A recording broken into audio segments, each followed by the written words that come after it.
So you browse Instagram stories while we're recording? Exactly. No, not while we're You said recording. exactly. We hadn't started the episode yet. I was We're in it browsing right it. now. This is episode 28 of the Elbow Nudge podcast. How dare you? Well, now I'm not on Instagram. It was just at the beginning. Thank you. You just admitted while we're recording you always watch Instagram stories. I did not say the word always. I said I always mispress and unmute Instagram. No, I said you always watch Instagram stories while we record. You're I like, said exactly. no. You It, del- pause. it delayed for me because I heard it all Russian and jumble of sound of like, do you always hear when we record? And I was like, no. That's how fast I asked you. Oh, I thought that was just my internet. I'm kidding. No, that's the internet. I don't talk that fast. Yeah, I know you don't. But this is the actual episode we begun. And today we're Yes, talking Camp Rock. because we rock. We rock on. And apparently we're also ranking the songs. I had no plans to do this. I thought that was a given with a musical, but is Camp Rock a musical? Yes, Camp Rock is a musical. We're going to start right there, right? That's a great question because that's why I brought this movie up, because I didn't think it was a musical. I was not ready to Interesting. rank it. What about it makes it not a musical for you? There's a few songs that they don't even sing themselves. It's playing in the background. That's part of the soundtrack. Yeah, it's what Start the Party.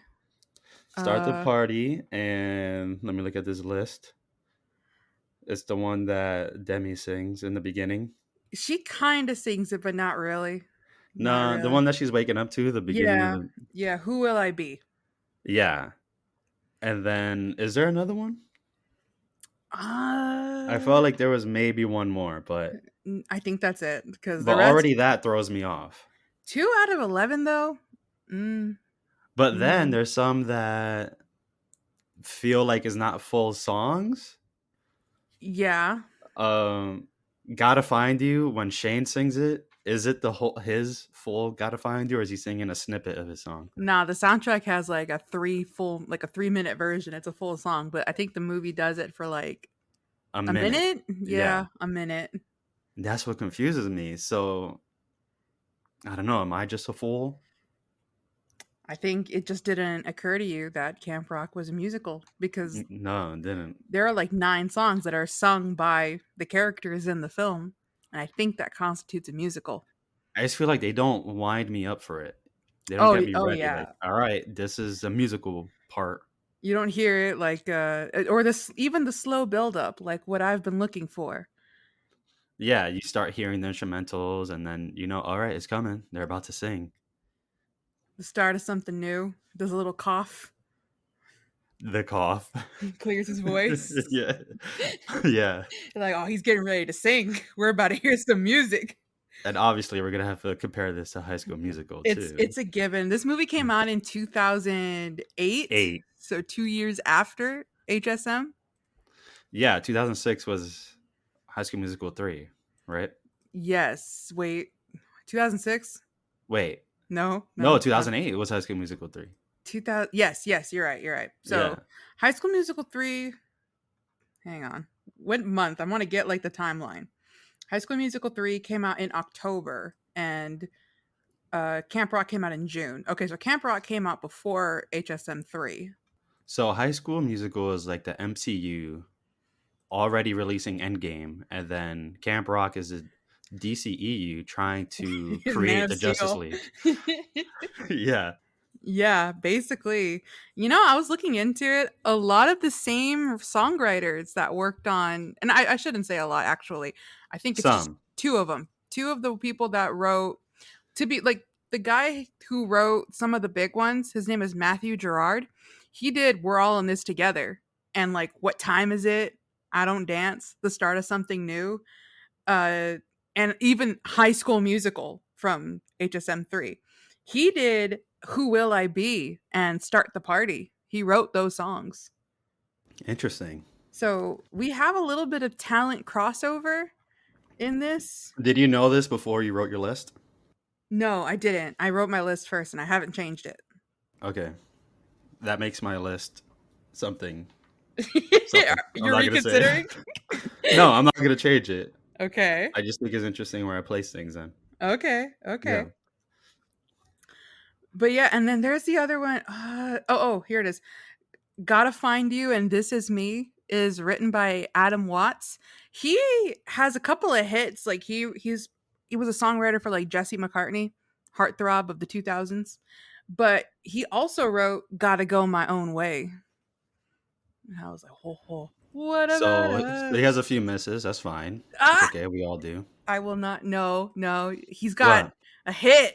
It's okay. You don't have to have a perfect catalog of songs. He's got a hit. Gotta go my own way. We're not discussing this. Go listen to our High No, School Musical 2 episode, everybody. this is But Camp Rock. Camp Rock, it's also this was Disney Channel trying to be edgy. They're like, we're going away from the musical of the classic. We're all in this together, and we're gonna be rock. We're gonna get Camp Rock in here. Are there any rock songs in Camp Rock? That's a great question. Do you consider Jonas Brothers a rock? I Uh, don't. They're are definitely. are they like punk rock? I don't even think that. I punk rock. I think of like Avril Lavigne and Sum 41. Yeah. That they're too light for that. I think they're just pop. Baby rock? No, that's not. That's a thing. uh, Kids First Rock Band. That's Jonas Brother. Yeah, I think it is. The introduction to rock at like age 6. Rock for Dummies. Oh, 101. I think they're like pop rock, maybe. Like Oh yeah, pop rock. Yeah, yeah. pop rock might be more appropriate to what No, they yeah, are. yeah. I think you're right with that. And I think that's good enough if you're gonna call it Camp Rock. Yeah, it's a Disney Channel movie. You know what though? I think there's more hip hop in this movie than actual rock. There's a mixture of weird genres in here. And it made me think, why is it called Camp Rock? Because I know they wanted to just make it sound like music, but they could have thought of something else. This movie kind of had the same kind of thought process for High School Musical. Remember how I told you that was just kind of the Placeholder name? yeah, and then it caught on so quickly that everybody was like, "Yeah, we're just gonna call it High School Musical." That was Camp Rock. It was supposed to be the names that were kind of tested were there's two of them, and they are Rock Camp Rules That and sounds better already. Camp Rock On. And then finally they just decided Camp Camp Rock. Rock. Yeah. No, I think they gotta drop the rock somehow. I think they need to do like camp music or something. Just Yeah, something music like camp. because they had so many differing genres in this movie and it really was about all these kid musicians coming together to learn more about music. So I think when you call it Camp Rock, it's too genre specific. Camp All Star. Somebody once The told sequel. me. You remember, right? Camp All Star? Yeah, isn't it Camp All Star and Camp Rock too? Oh, you're right. Wow. I have forgotten about Camp Oh, Rock too. I don't forget Camp Rock too. I really like that one. I think I know one good song from Camp Rock 2 off the top of my head, and I can't remember any more from it. Really? Yeah, I have to rewatch it. It didn't imprint on my brain as much as Camp Rock 1. I mean, we're gonna rewatch it. Yeah, I mean, if we're covering this one, we're gonna. I think Camp Rock 2 is so much better than Camp Rock 1. I don't remember it as much, and I don't remember it being better. But yeah, we'll revisit it. We'll see. We'll see. All right, let's talk about Camp Rock. I do have to tell you, I don't like the trope of this movie, and that being the liar Which trope? revealed, the Oh, liar okay. revealed trope. I'm not a fan of that in movies. I think it's an overused thing, and I just felt DComs especially. yeah, especially in DComs. But I don't. I mean, I'm not going to harp on it too much. This is a DCom. We're not expecting such high levels, but I don't know. I feel like it wasn't handled as well. And then, am I wrong for thinking that it's just too shallow to believe? Which part exactly? Because there's a few reveals, and I know the biggest one is when she confronts the whole camp. But then there's also the one with Caitlyn, and then I don't know if you want to include Shane, and then and the mom, and making that one whole thing. I think it's But more of like the whole how whenever Taylor was that's her name, right? Miss Batty. Tess, yeah, Tess Taylor, yeah. That's what it is, Tess. When she was making the whole scene of like, what, your mom is not the president of, I can't remember, it's like MTV, but it's like their MTV. In China, what? She's a cook? And then like the whole camp uh like isolate, like they're all against her. Everybody is like, oh my god, what a terrible person. That's where I was like, is this is a little too shallow for me to believe in. I would have felt the same way, but it's what we were just saying. It's like a decom, and I've gotten used to it. Because there's a lot of moments I was thinking too, where it's like, just tell her the truth, or who cares? It's not a big deal. Like even just saying, oh yeah, my mom's a cook. She's cooking for all of us. I feel like in real life, people would have said, oh, that's awesome. Yeah. Yeah, the burgers were delicious. Those tacos were awesome. I also feel like if she was to like if even if it was like revealed like the way Tess did it, I feel like other people would have been like, "Hey, you know what? Yeah, she felt embarrassed, but instead we should like reassure her and tell her it's okay. Not everybody here is a rich kid or things like that." Yeah, and I felt like it really insulted her mom more than anything. Oh yeah. They Oh addressed it a little yeah. bit, but yeah, she's basically actually no, it wasn't really her intentions. It really wasn't that she was ashamed that her mom was a cook. It was not that, but it did come across that way. It came across like kind of sad that she felt she had to puff up her own story and her background to fit in at Camp Rock, or at least to fit in with Tess. And they touched on it a little bit with her mom, who was like, you don't have to be embarrassed of who you are and where you come from. But I know that it was because she was just trying to, what's the word? Like she said in the movie, like she was trying to make a name for herself, trying to stand out. She wanted to fit in. She kept saying that. She wanted to fit in with the popular crowd. Yeah. And then her mom specifically says when they were, what was it? She was like seasoning the potatoes in the kitchen. Mm-hmm. And then her mom was about to say, "You're usually so," and then she goes, "What, invisible?" She was like, "I was gonna say independent," and that perfectly Yeah. describes both of their views on that. Yeah. But I want to bring up, since Tess is already involved in this conversation, Mm-hmm. she's like this knockoff Sharpay. I even think she's an insult to Sharpay. Whoa, really? I think, Keep I've said going. I like the phrasing on that. I've said a lot about Sharpay, but I'll tell you what, she's a great, I use air quotes, villain in her movie. She's enjoyable to watch. Even when it's on screen, it's not like as if I'm saying I hate her or like I hate scenes she's in. She's funny. She's enjoyable to watch. She's got great music associated with her. And she owns it. She's all about her style and she's all about like she's mean and she's okay with that. She's owning it. She's not going to be all apologetic and stuff. Tess Tyler is an insecure, self-absorbed Sharpay. Like she's trying to be Sharpay but failing massively.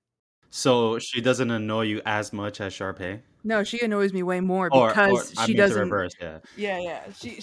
She annoys me even more because she doesn't achieve the Sharpayness levels, but still wants me to believe that she could. Another thing too is and this happened in Camp Rock too. I remember that. She has a terrible redemption arc turnaround kind of thing. She's mean the whole movie, and I mean mean. And then at the end of the movie, like in this one, what's her name? Peggy does her final jam song, and then afterwards, like they had just screamed at each other and gotten into an argument. And afterwards, Peggy comes down and she's like, "You did really good, Peggy." And I'm like, "Nah, nah, nah, nah.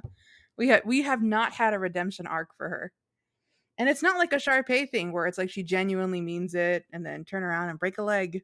Yeah, no, real quick on that. Peggy being the nickname for Margaret. You don't like it? Not that I don't like it, it's just it's so different. I don't know how that started. I don't know who came up with that. I don't either, but that's been a thing for a long time. That was even Peggy Carter. Yeah, yeah.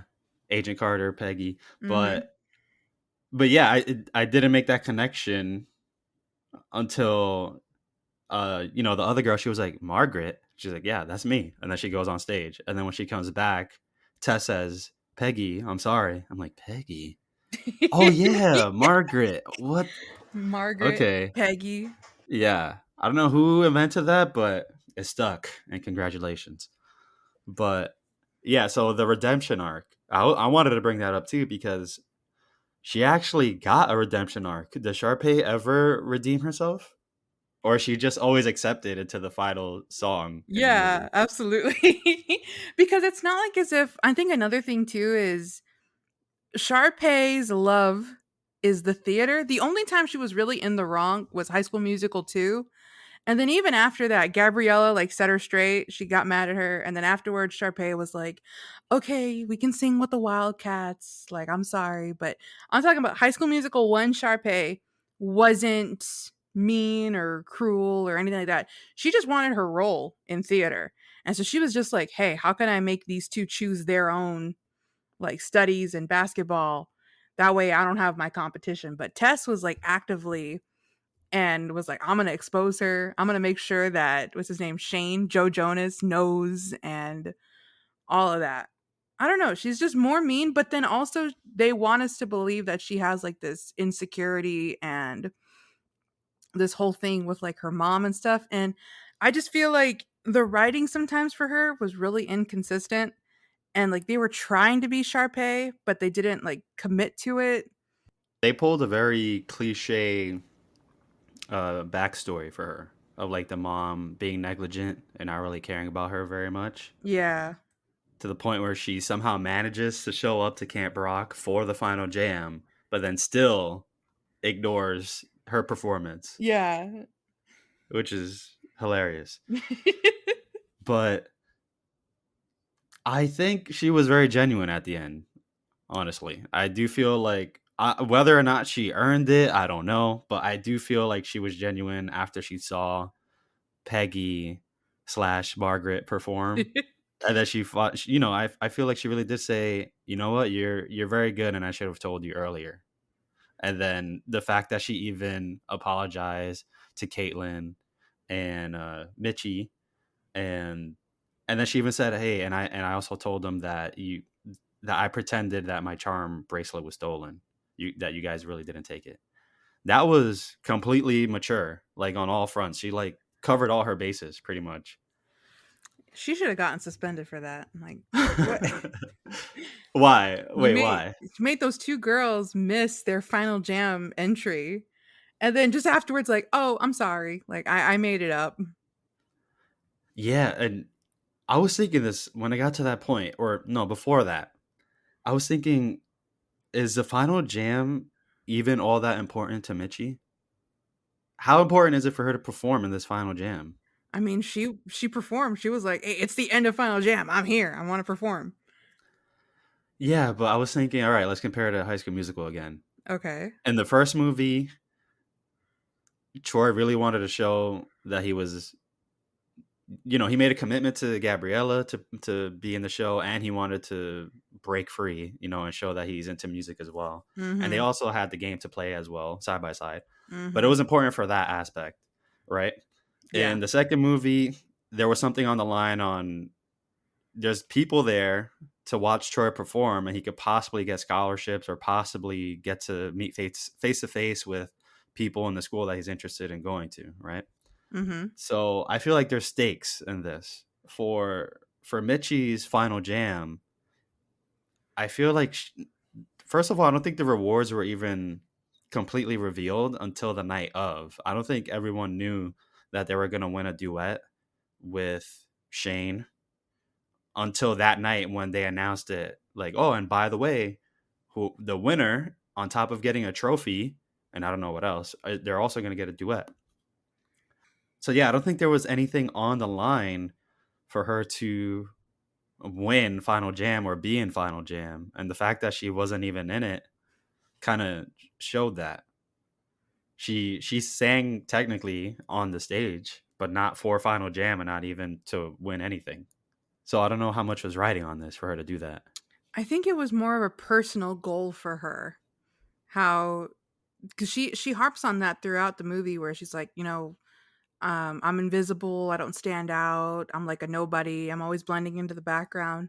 So I think it was just more of a personal goal for her that she wanted to put herself out there and to like sing one of her songs that she wrote in front of people. Do you think that was important enough? I'm contemplating that right now. Is that as important as winning the final championship and decathlon and trying out for a musical with a girl you like? But it doesn't have to be as important. I just mean, No, I know, but like, is are the stakes high enough in this film to warrant the final jam performance? yeah, because she didn't make it and it didn't I know that's the matter thing is it didn't technically. count. That's what makes me so sad is that it didn't count. Yeah. Now, man, there's a lot of branches here I want to follow because before I forget, I want to add to the testing. I was just going off the last thing we spoke of. Uh-huh. With the testing, I do want to add that you made a good point where she was bringing other people down because she's not as talented. Sharpay is actually Actually talented. she's actually good. She's Yeah. a great singer, choreographer. She knows her tunes and Yeah. everything. Tess can't sing, she can't dance. They don't acknowledge it really in the movie at all. I don't know if we're supposed to think that she's kind of good or not, but she Yeah, I no, don't. she's kind of stiff dancing. She uses auto tune. They auto tune her voice when she's singing. I don't know if that's actually her singing or not. I think it is her. There's only one person in the cast that is not singing, that is lip syncing. Her? No, it's Peggy. She's the one. So what do you mean? Is So not her voice? it's for her song, like her final jam song, that's not her voice. Everyone else is using their voice. Yes. Oh, okay. Oh, look Yeah. at that. I wouldn't even have thought of that. But yeah, it's funny you brought that up a little while ago because whether or not they intended it, it was kind of smart of them to make it look like she's not good, so she has to bring everyone else down below her.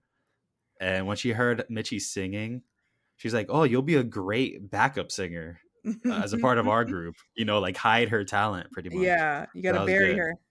Did you know that in the scene, well, not in the scene, but during filming, the actress's name is Megan Martin for Tess. She actually dislocated her shoulder while filming the No, Campfire no, Jam that I'm too cool. they're And too she's cool.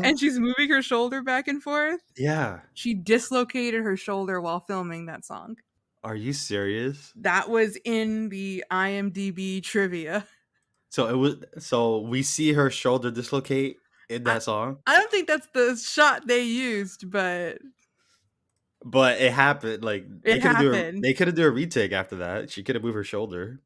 I mean, I don't know if they used a previous clip before the dislocation.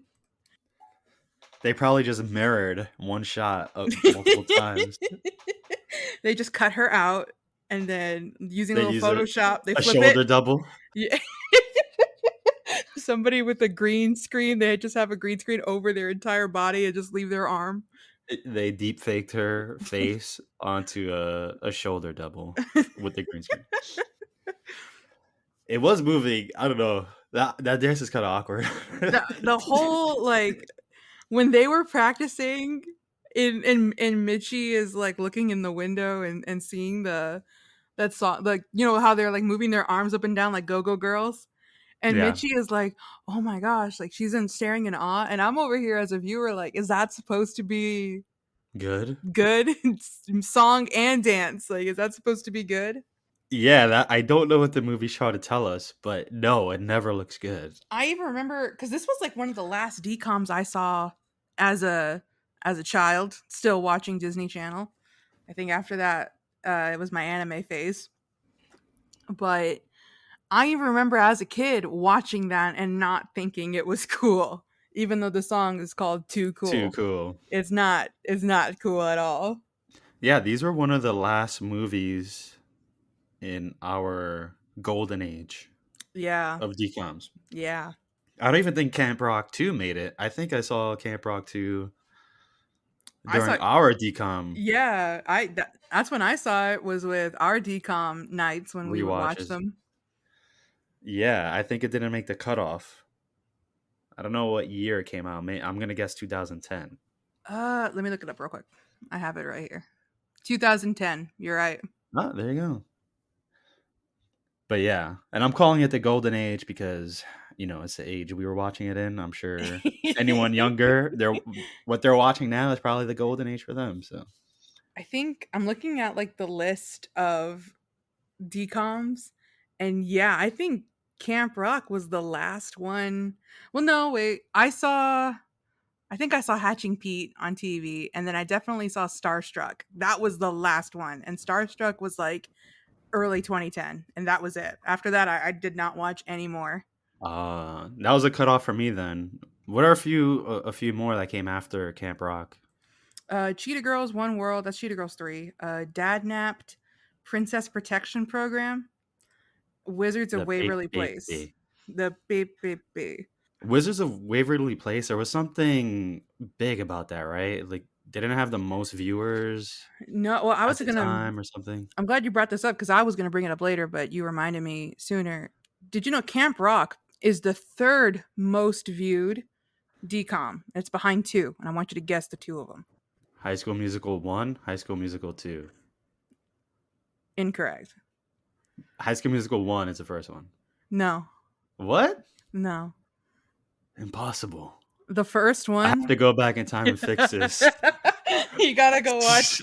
I gotta prune these other movies that ruined this way. Yeah. No. I mean, right. I attributed a High School Musical 1. I saw that every time it was on TV. But All right, yeah, hold on. So then it's got to be Wizards of Waverly Place number 1. no. 2? Wizards of Waverly Place? The movie, yeah. 2. Yes, Wizards of Waverly Place is number 2. All right, that's what I remember hearing. Yeah, it has something like it was such a huge event for some reason. I don't know why. I think it's something that happens in the movie. Oh. I don't know what happens, and then number 1, something is bigger than High School Musical. Mm-hmm. Let me think. Something Maybe is bigger than High School Musical 1. the Zendaya era No. Yeah, is not. I'm just gonna tell you. Number 1 is High School Musical 2. Oh, that makes sense. Yeah. Yeah, because the first one got a lot of excitement, and the second one was like, oh, number 2. We gotta go back and see number 2. Yeah. All right. I'll take it as long as High School Musical is on top. Yeah. Yeah.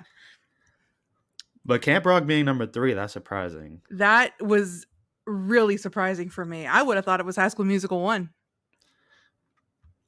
Well, the sequels, like the sequels get a lot of excitement. It's like the first one's so good, the second one's got to be better. But I would have thought that because High School Musical 1 was such a phenomenon that it would be number 3. But it seems Camp Rock exceeded it. Oh, yeah. All right. That's what you meant. Yeah, that it even beat out High School Musical 1. Yeah. But you know what? I think, and this might be a little bit of a hot take. I think. Wait, let me get ready. Hold on to your seat. Shades on.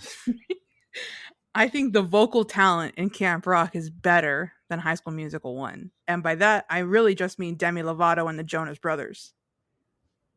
Demi's voice alone she's probably like my favorite Disney star singer from my era. Yeah, I agree. It's so good. I love her voice.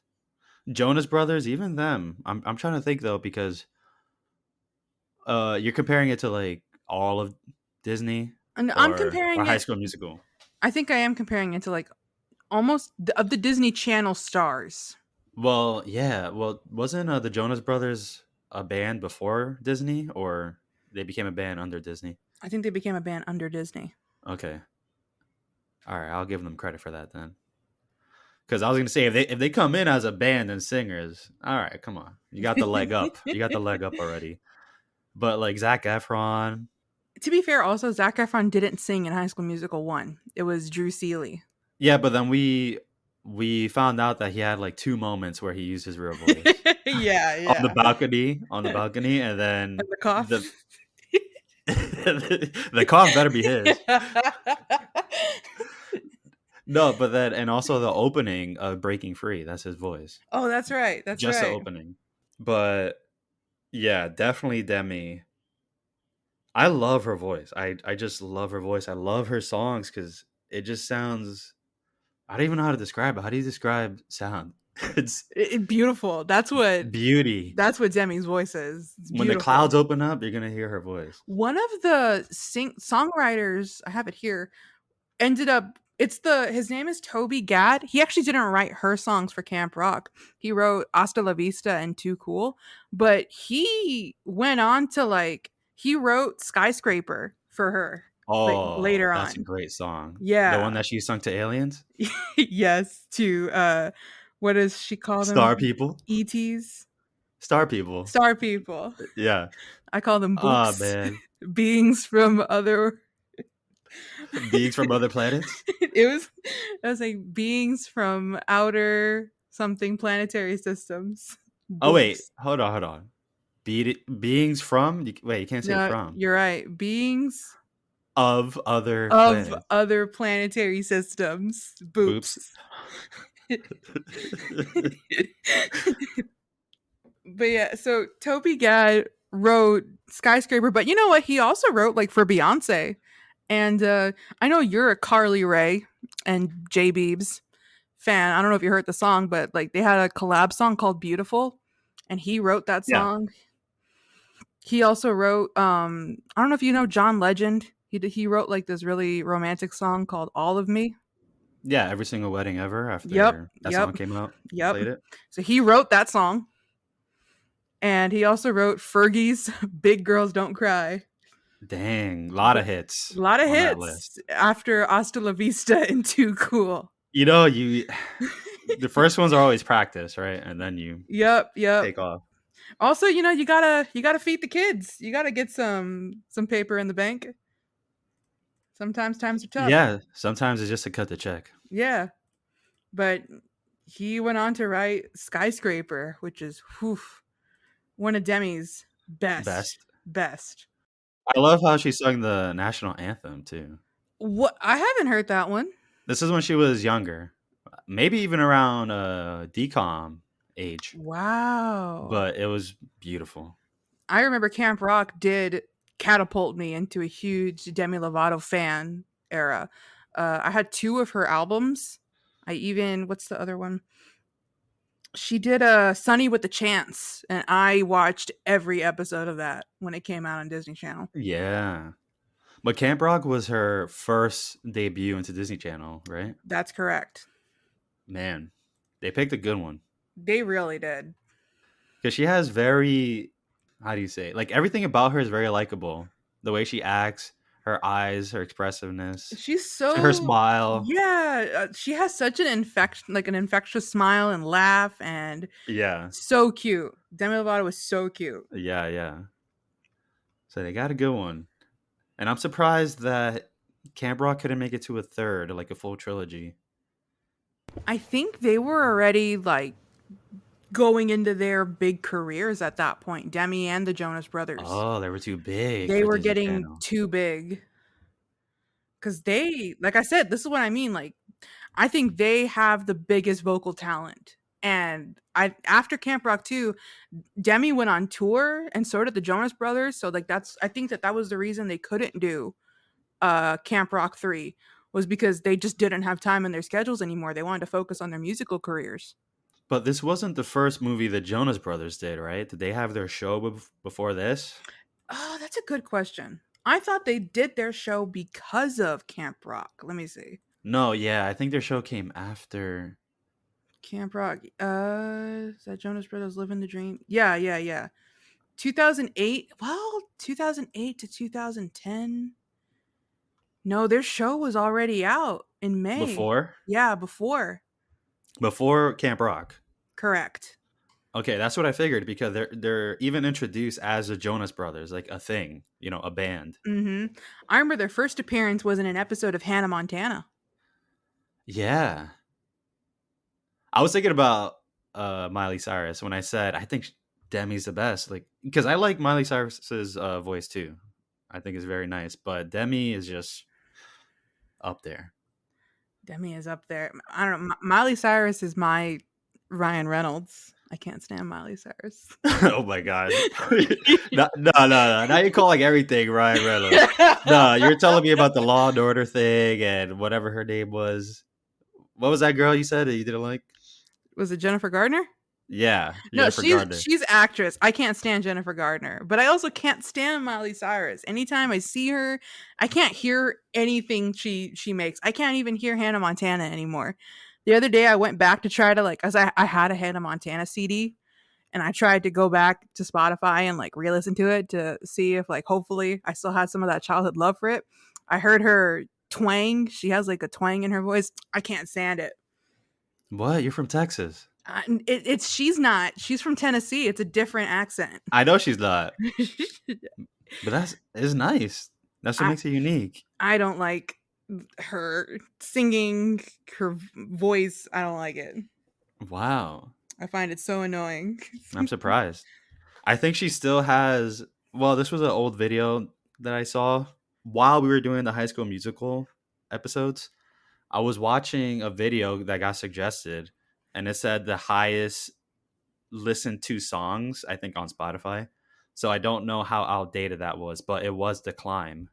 What list did I say? Highest listened to from Spotify?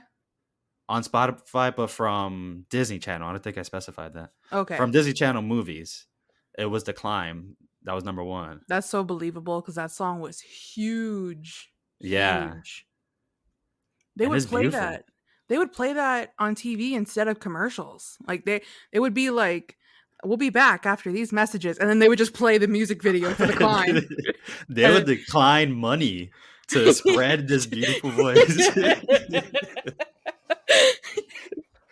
They're like, not today, Blue Apron. Not today. Not today, Manscaped. Not today, HelloFresh. We'll see you later, Alpha Brain. Not here. It's The Climb. Wow, so they gave up ad spots just to play The Climb just for The Climb. It was sponsored by the Cyrus family. That's what. Hey, that could actually be a thing, right? I guess, yeah. But yeah, I like your voice. Okay, one of us does. All right. 50% of the Up on Edge podcast supports Miley and her voice. Yeah, we'll go with that. I will tell you what, though, after rewatching this film, I have been recatapulted into a love for Jonas Brothers. Oh, yeah? I think I had to make a confession on air, on pod. Okay. I was a huge Jonas Brothers fan. I had their posters up on my wall.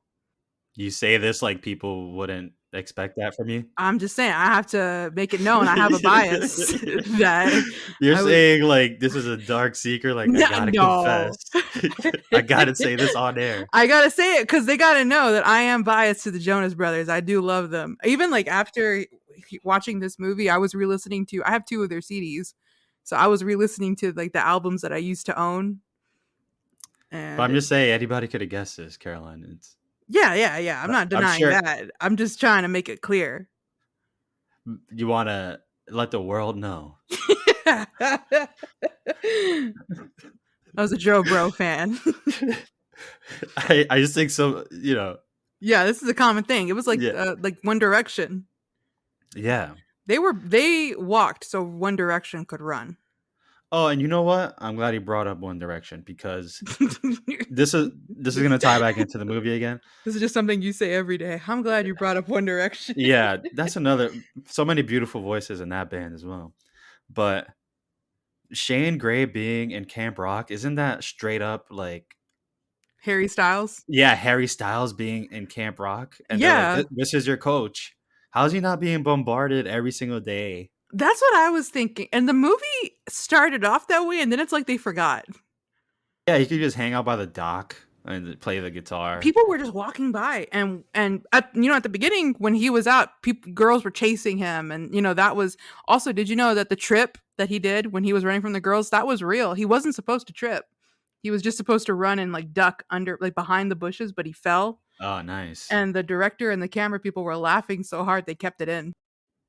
Did they mute themselves? I would hope so. I mean, there's music playing over it, so maybe they had to cover it up. Oh, that's pretty good. Yeah.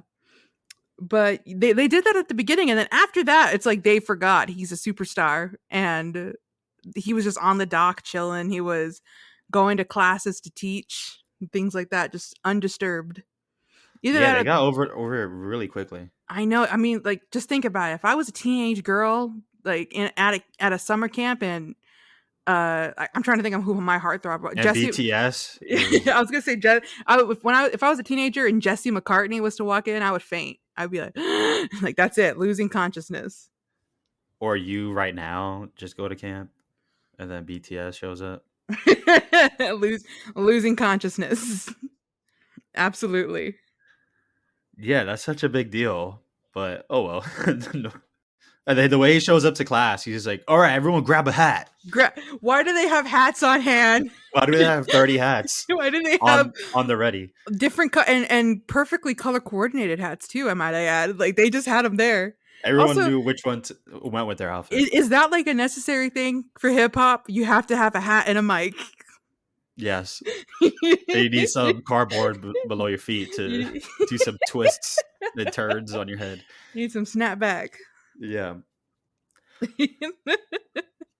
And this is one of the songs that I brought up in the beginning. Yes, like, it's not sung. It's not even sung by a cast member too. It's not like as if Joe Jonas sings that song. It's sung by somebody else.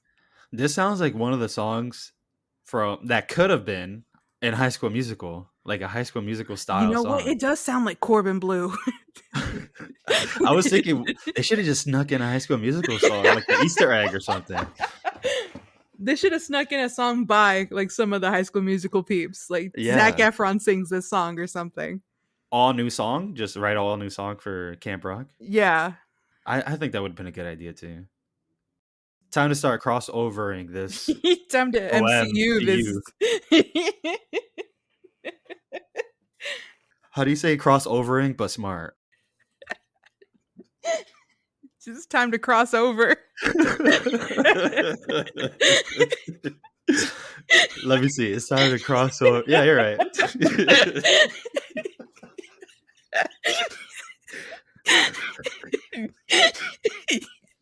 Take out the ink. You had it. You had it, champ. I only had 12 hours of sleep last night.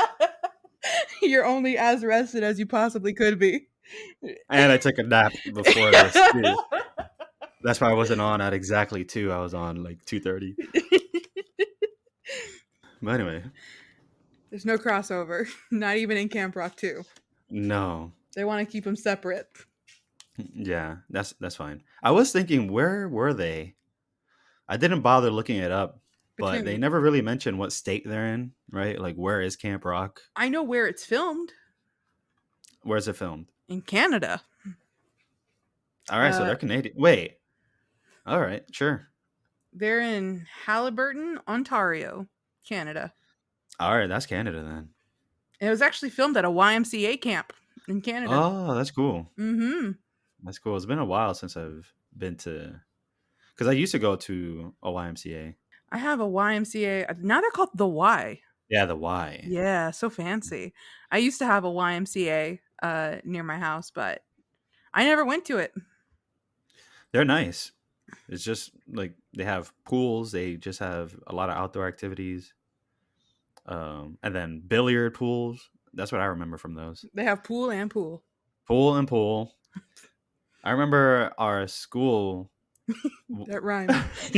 Let's keep going with that. It was really cool. Our school used to take us to the pool. To the pool. And then we would go play pool afterwards. Yeah, sometimes we'll just have field trips to the YMCA. Wow. Yeah, full days. Just playing baseball or whatever. We never had that. Anytime I had a field trip, it was like to the museum. They're like, you're going to get smart. Nah, not us. That's why I say crossovering instead of crossover. Just try to cross over this. All right, let me bring up another point that I got written down here. Please. So Mitchie, she stands up to Shane when she's in the kitchen. Yes. And she quickly covers her identity, with Clark Kent style. Yeah, with white face, flour powder. Flour and then she power. gets up. And then she gets up and she smiles, a gummy smile, and then she starts looking a little terrifying, to be honest. But anyway, and then Shane is all like, "Didn't you get my manager's instructions to not include all these things I'm allergic to? I couldn't Who's even in touch charge my here?" breakfast. Yeah. But she immediately stands up to him and she's like, "That's not how you talk to people. All right. I'm a person. You got to respect." And this is fine. Good for her. I love it. Yeah. I was like, you go, girl.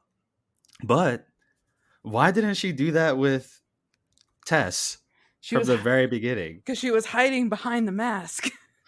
Yeah, she had, that's what I was thinking. She had confidence behind that flower mask, she had the Riddler. The mask allows her to be her real her self. true self. Yeah. I think that allegory works very well, I actually. think that's 100% truth. Because when she got outed as just being the cook's daughter, that's when she stood up to Tess in the cafeteria. She's got nothing left to lose. Yeah. There's nothing scarier than a man or a woman who has nothing left to lose. You know what though? Even like when Joe Jonas didn't know when they were like out on the boat and stuff, she was pretty snarky with him. It was cute. You know, she was being real. It's snarky, like how? Uh what was that line she said? I need to pull up the script. I But don't she was remember what. but she was like, "Yeah, you sounded okay. It was all right." But like she was just being cute. Oh, okay. Just playful. Yeah, yeah. Yeah. You know, she wasn't being nervous or like she had to prove anything. You know, I thought he was going to bring up that he knew that that was always her behind the flower mask. But it You know was that never yeah. you It know was that scene where she's carrying that box of I don't know what. chips. She was oh yeah, the chips for the salsa, right? It's The tortilla tortilla chip. chips. Mhm. Yeah, and then she was like, "Oh, I'm just on my way to the kitchen." Yeah, to the kitchen. And then he's like, "Wait, You're I got to show you a missing song. I got to show you a song or whatever." And he Yeah. plays a song and then she's like, "Well, I better go." He's like, "What, back to the kitchen?" And then she's like, "Huh?" Excuse me? Actually, yeah, I messed up. She doesn't say kitchen because that's the secret. I don't Yeah. know where did she say she was bringing the chips to? She was just gonna eat it in her cabin or something. Oh, I can't remember. But anyways, that's the moment where I thought he was gonna say, like, "What? Back to the kitchen?" And she's like, and then I thought he was gonna say something like, "What? You didn't think I knew you were behind that flower mask?" Yeah, that was never addressed. But he's like, "Your chips. Here you go."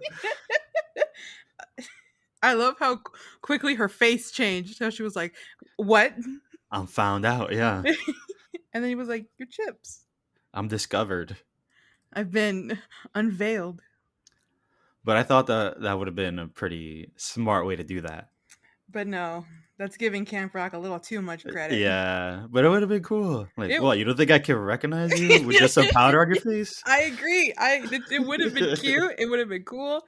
It would have been smart writing, but that's not what we're looking at here. The second time she had to do that was with the bag of chips with Caitlin, and she's like, "Oh, you must be hand 5 and 6."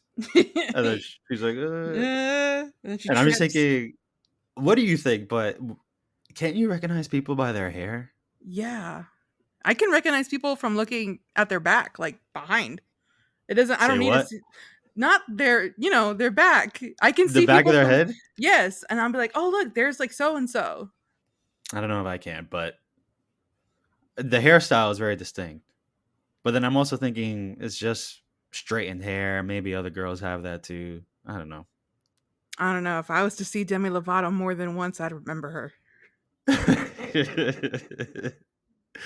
I that's what I'm thinking for Shade. I mean, would you not be able to recognize her?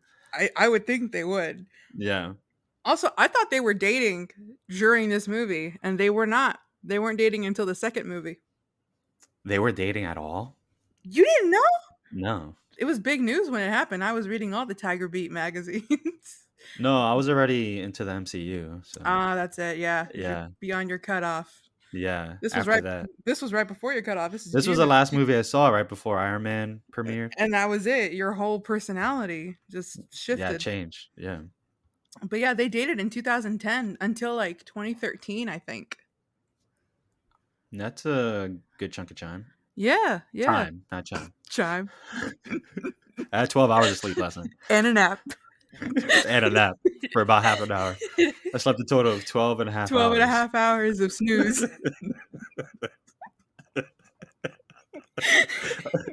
I don't know if that's too much or too little. I might have decided with too little after today.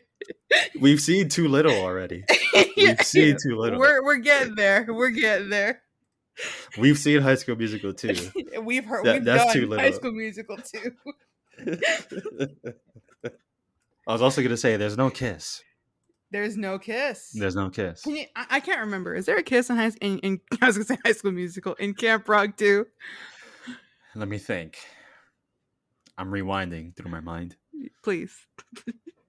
I'm gonna guess and say yes because I don't remember. I feel like there is. There has to be. But I'm especially if they're dating. Yeah. There was no kiss in High School Musical 1. Are you sure? Yeah, they kissed in High School Musical 2 at the end when all like the sprinklers were going on. Yeah. No, but are you sure Troy and Gabriella didn't kiss? Because it goes from breaking free to we're all in this together. I don't think there's a kiss anywhere in that movie. I think they snuck a smooch somewhere in between. Are you sure? It wasn't in the balcony or nothing like that? I'm looking it up. Is there a kiss in High School Musical? Here we go.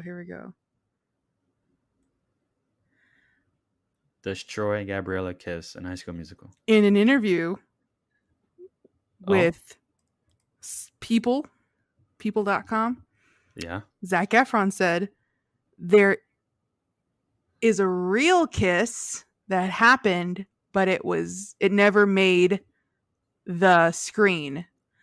They kissed on set, but there's no kiss in the movie. The kiss didn't happen until the sequel.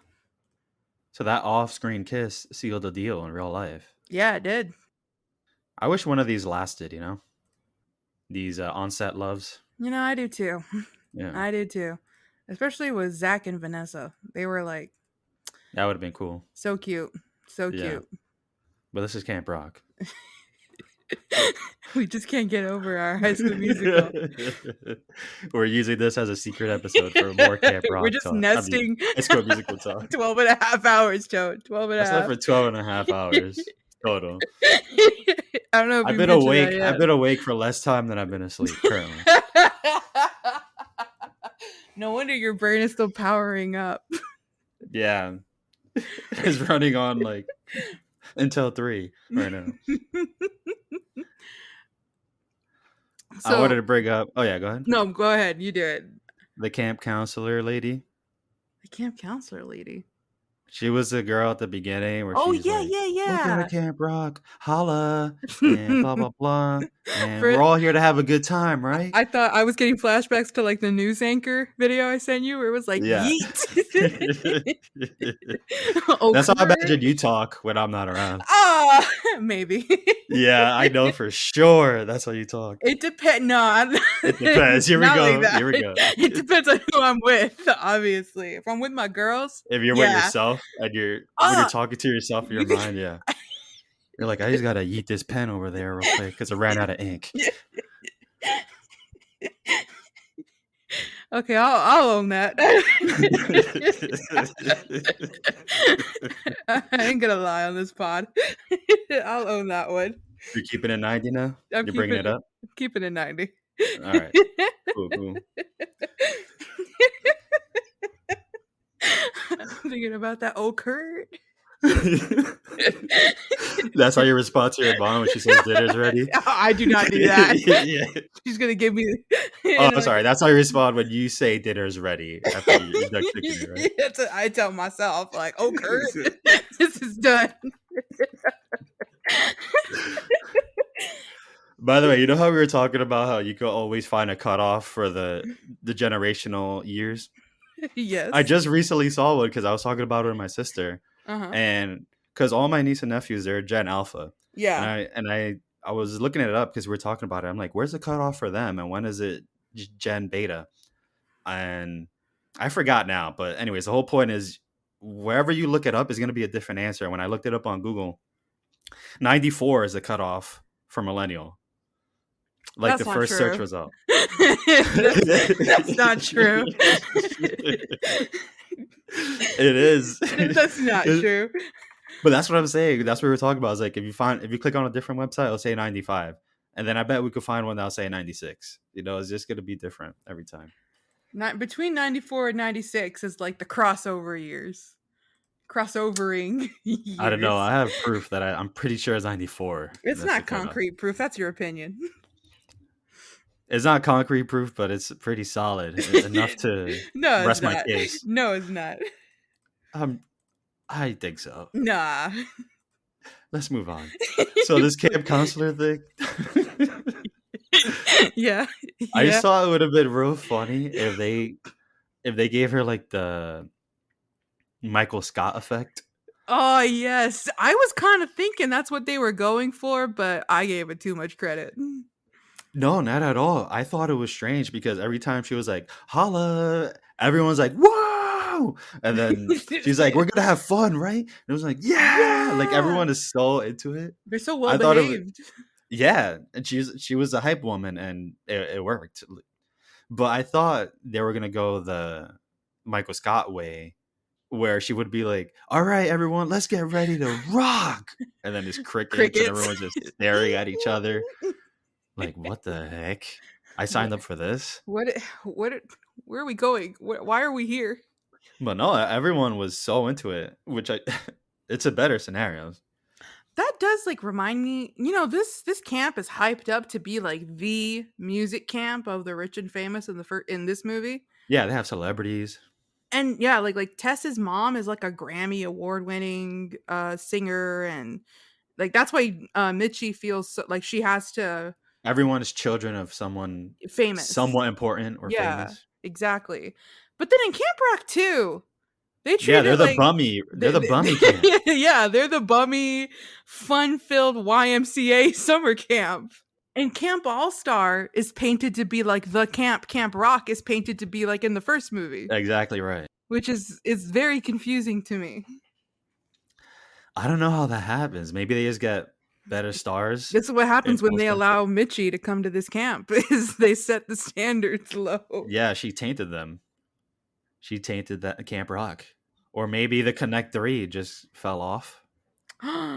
Nonsense. This was at the height of their career. I gotta say, could you name the Jonas Brothers again? Kevin, Joe, Nick. Kevin. I was thinking about Kevin.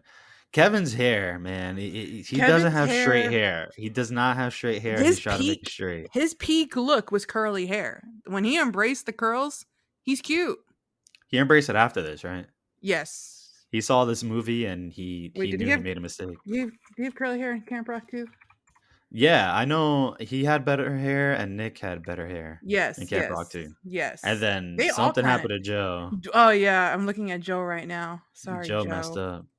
Joe was going through his kind of shaggy hair, Shane Dawson, Justin Bieber phase. This is I wanted to bring this up, but I just didn't I didn't dig enough on the other side, but this is what I'm going to bring up. I was looking, the very opening of the movie is Mitchie waking up and she's already fully dressed, ready to, because she's excited for the day or whatever. She's ready to rock. Yeah. And then I think she's wearing like this blouse, and then I think she switches between other outfits or whatever. And these blouses, I feel like, is such a Disney thing. It's like such a Disney outfit to do. And I was going to bring up, is this, you tell me, because you probably pay more attention than I do. Are these Disney blouses the Justin Bieber hair for guys on Disney? Absolutely. And I'm calling it Justin Bieber hair because everyone knows what I mean when I say Justin Bieber hair. Yeah. But every single show and movie on Disney Channel has at least one kid, maybe more, with Justin Bieber hair. And yeah, I'm thinking of Jason Dolly, Mitchell Musso. Here it was Joe Jonas representing. Yeah, and Kevin Jonas.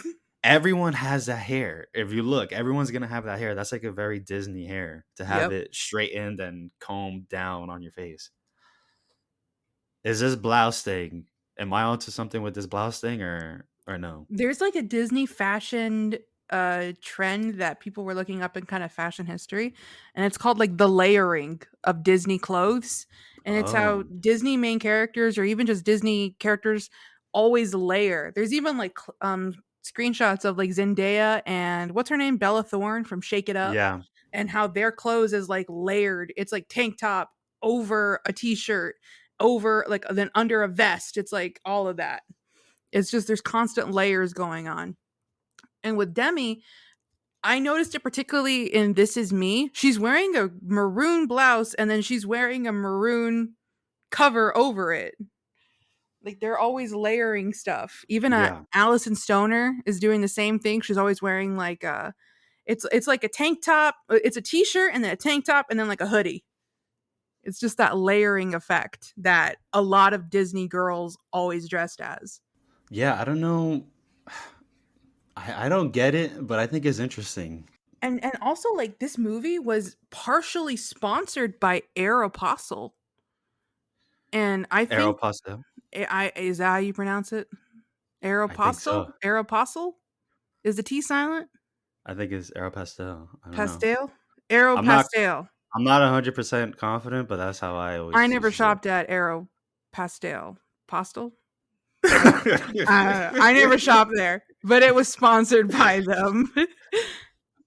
I don't wear designer clothes whatsoever, so I'm a t-shirt and jeans and yeah, but I do know that what was it like Claire's Limited 2, these are very teeny bopper stores, oh, I know had Claire's. yeah, yeah. Limited 2 is like a Claire's, but I think it's just it can air a little bit younger.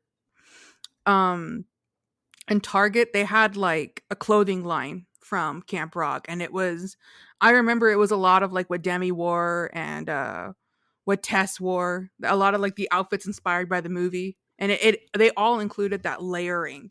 Didn't That this inspire your outfits? no, and I was more of a Gabriella all the way. I Oh, would okay. specifically look for High School Musical themed clothing. But Gabriella had the same style. No, Not exactly the same, she but was always like a t-shirt and skirt. I'm thinking about one. Didn't she wear? She was a hang on. Gabriella Montez, she had like that baby blue blouse during when there was me and you. Uh Oh yeah, yeah, yeah. She had like that.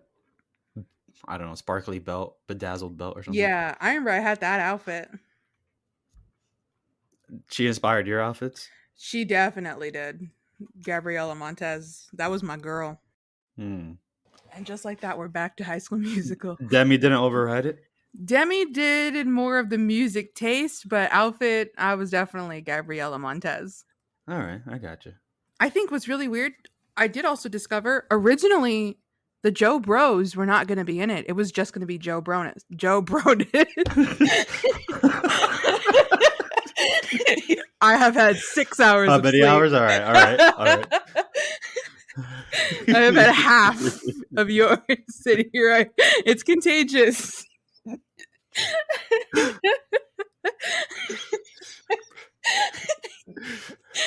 Originally, only Joe Jonas was going to be in the movie, but then Disney was like, "Hey, wait!" Like the thing is that Nick and Kevin kept coming to set to like hang out with Joe, and then the director and the executives were like, "Let's just get them in the movie. Like, just get them in."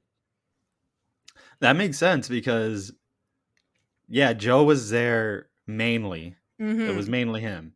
And then I guess while they were showing up, they're like, "All right, just sit in for this scene. All right, just Film a act in quick this scene like limo." in this car. Yeah. Yeah. And then okay, here today, let's actually, you guys play a song today. Just play a song. All right, perfect. And then the last one just like, "All right, you're judges today. You guys are going to judge the concert or the final jam, I mean." The final jam. Can I bring up something about the final jam? Yes. It's very small, but I have to mention it because what's the name of the song? This Is Me. This Is Me is one of the songs that come up whenever you're like listening to High School Music or whatever. It kind of gets added to the playlist. Yeah. And whenever that song starts, it always plays that little dialogue that they do. When Shane goes, "That's the song." That's the voice I'm looking for. And then he's like, "So that must be the girl." And then you hear Kevin go, "You think?" And then It's so distorted. The audio is so distorted and Yeah. loud. I don't know why they didn't redo it. It just Honestly, sticks out so much. I thought they would remove it. Wait, actually, I think that's because are you hearing it only on YouTube?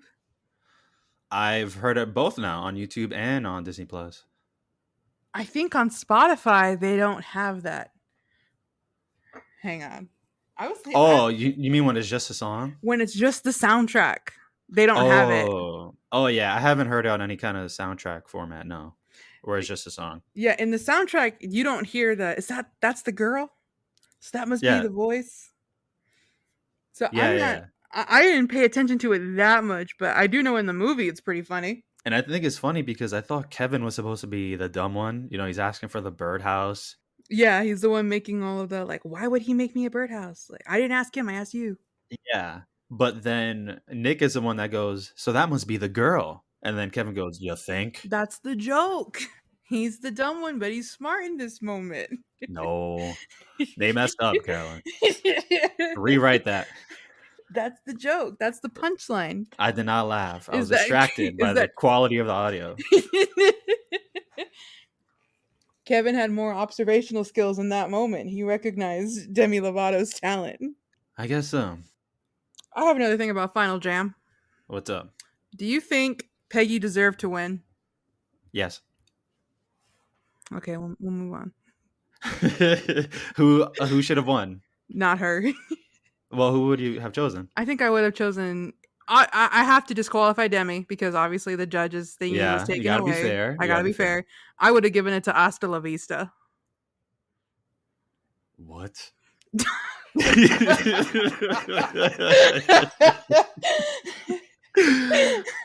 What?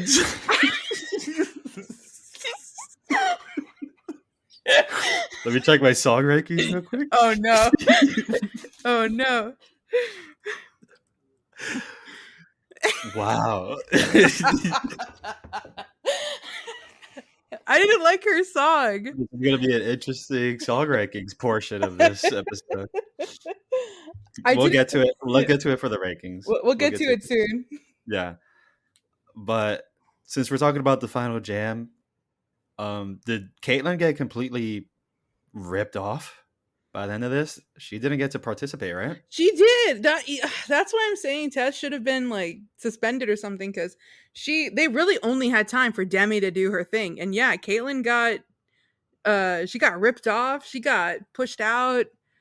This girl is trying to be like the next Calvin Harris. You know, she's trying to be a DJ.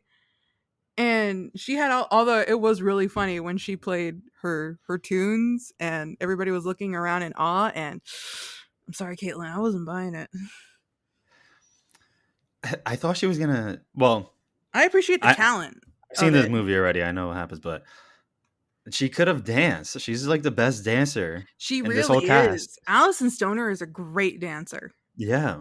She's even. What show is she in? She was in. I'm not sure, but this is also why Camp Rock 2 is better because you get to see her. Absolutely, yeah. You actually get to see her do what she's really good at. But I was gonna ask you because I thought I missed it, or they just straight up didn't include her in the show. Because she's in Sweet Life of Zach and Cody. That's where she's. Oh from. yeah, yes, yeah, that's right. She's a Disney Channel veteran. Yeah, she also, by the way, for my Kingdom Hearts fans, she plays I think Aqua. No, she plays Shion in Days. I was guessing. She also plays Kairi in like Chain of Memories. She does a lot of Kairi. Good for her. Oh wait, she did Kairi in like Kingdom Hearts 3. She is Kairi. She is the Kairi? She didn't do Kairi for Kingdom Hearts 1, but they replaced the voice actress, so she plays Kairi in 2. All right, so it's her. So yeah, she's Kairi. Oh, that's cool. In Kingdom Hearts. So they even grabbed from the Disney cast. That's how you do it. Absolutely. But yeah, so I didn't miss it, right? She just didn't participate at all. And it's sad. She got, she was also like really the only good person in this Actually film. Talented. Yeah. Also, like, because Demi. She didn't lie to anybody. She was being real the whole time. She was even a good pal and didn't reveal Demi after they because Demi was like hanging her out to dry before, And then when she discovered that she's the cook daughter, she didn't tell on her or anything. They actually became friends. And then she gave up the final performance and let Demi have her moment. Yeah, you just reminded me of that too. The that scene where she discovers that her mom is a cook. That they got in that little argument where Mitchie was saying, "Well, I'm not the only one lying. You're lying about not caring about anything. But then why are you here?" I feel like they brought that up out of nowhere, Yeah. right? I don't think that was a trait that Caitlyn had at all. I think they kind of just gave her something to say for the argument. I think that was a plot line that got pruned. You think so? I think so. I don't know. I'm more on the side of we got to give her a comeback, something to snap back with. But then it's never acknowledged or brought up or identified with in any way. I guess maybe when she confesses that she used to be Tess's friend, but that wasn't Mm. really a resolution to that kind of comeback. Well, her insult was you pretend to be so laid back and like you don't care about anything, but yet you're still here, and that's supposed to imply that She she actually does cares enough care. to like want to win the final jam or something like that. I don't know. It was weird. Definitely. I'm hoping it's a pruned plot line that Mm. was supposed to have a little bit more behind it. Also, I just remembered this isn't related to anything that we're talking about, but I'm glad I remembered because remember when we were watching this during our decom nights? Was this a Camp Rock where they had the dirty camera lens, or was it Camp Rock I 2? think it's Camp Rock too.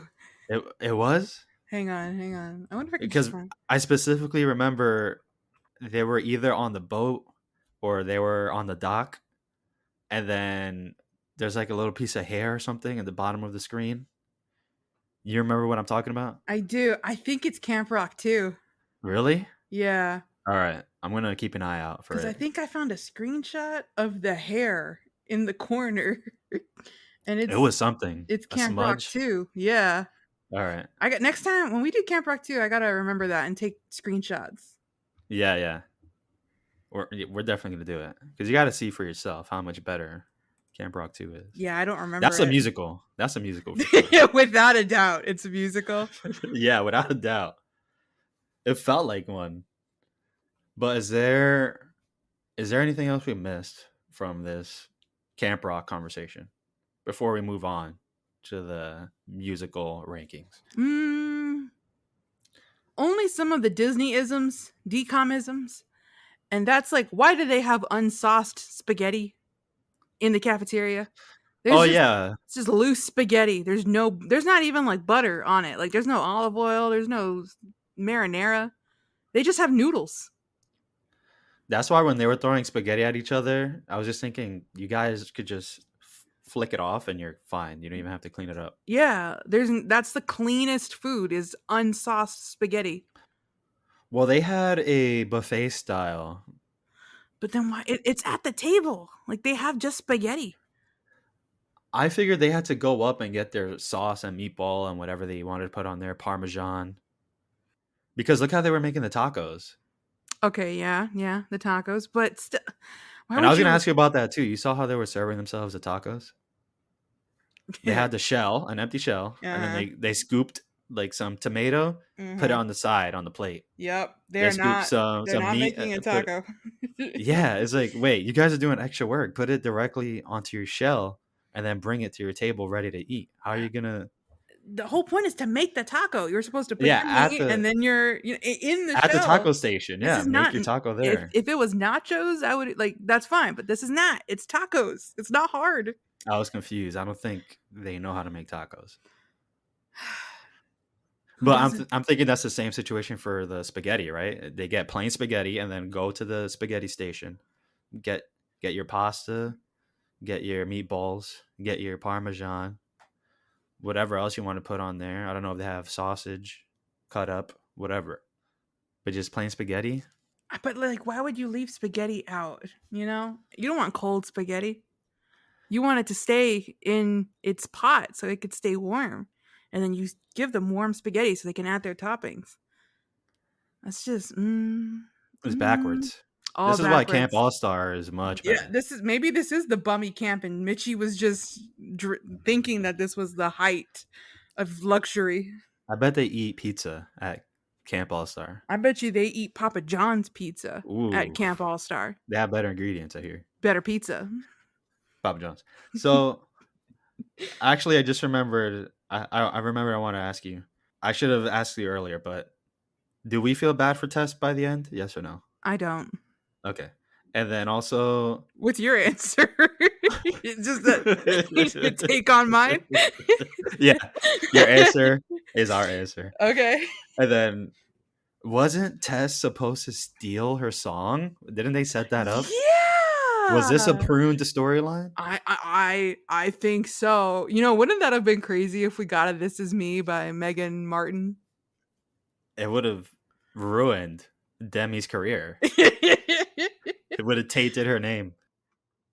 I think it could have been like a little bit more of a. I think it would have also catapulted Tess into true villainhood, and it could have been like a "What I've Been Looking For" scenario, because we've seen Exactly how right. how Exactly right. how badly Tess makes music.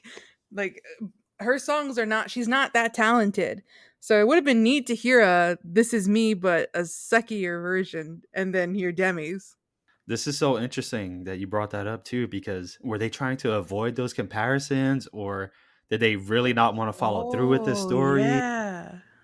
Because that was the whole setup. She knew that Shane was going around looking for the girl that sung this song. She She found was she was sneaking around like Swiper, and then Swiper no heard swiping. she heard him singing the songs, and she's like, "Wait a second, I know where that's from. I've heard this before. Let me go to Demi's bed, look underneath the mattress. I guess she knew it was there, and then she was reading it out loud. She's like, "Bam, I can do it."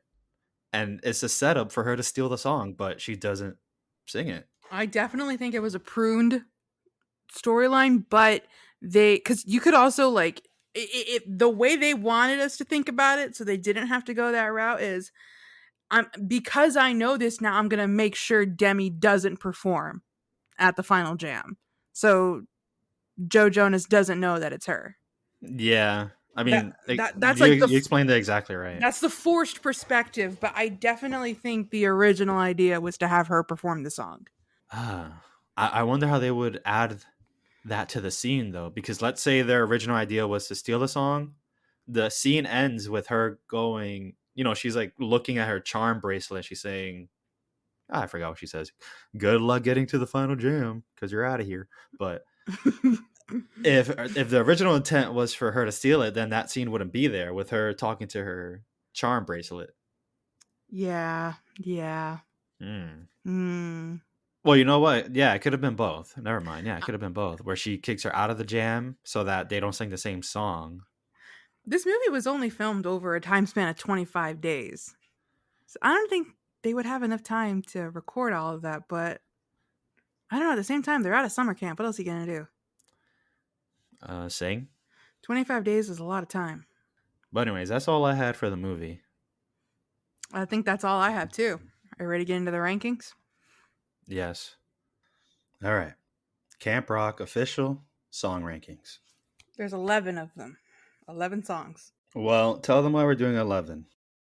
On the soundtrack, there's 12 songs, but one did not make it into the final movie. It's actually in the DVD, like the home release of Camp Rock, and it's in like the special features. But since it's not in the movie, we're not going to include it in the rankings. And I'm okay with that. And also, I do want to remind you guys that I didn't even consider this a musical. That's right. At the time of recording, you made your ranking an hour ago. Moments before recording. It was literal minute, like half seconds. You were like, okay, I'm done. Record. So, just to let you know what I think of these songs, there it is. So, who wants to go first? We'll start from the bottom with Yes. number 11 and work our way up to the number one best song of Camp Rock. I want to write down your list so I can. You always write down my list. You don't want to be surprised. I just as you. Should I not? No, you can do it. Sure. Go ahead. Okay. All right. Number 11, I'll start. My number 11 is Who's Got What It Takes. That's my number 11. Who's got Okay. what it takes?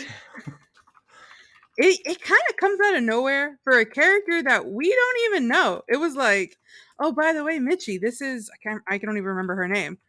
And she was just like, oh, nice to meet you. And then she just does this performance. Yeah, we don't see her again, do we? I mean, I'm trying to think. The only time we see her again is when Mitchie like gets kicked out of Tess's group and has to go sit with Caitlin, and at the table is her. Okay. Does she perform in the final jam? No, because Hasta La Vista is that other girl. Is Ella? That's her name. And then I don't even know the girls in Hasta La Vista. I thought it was the two guys.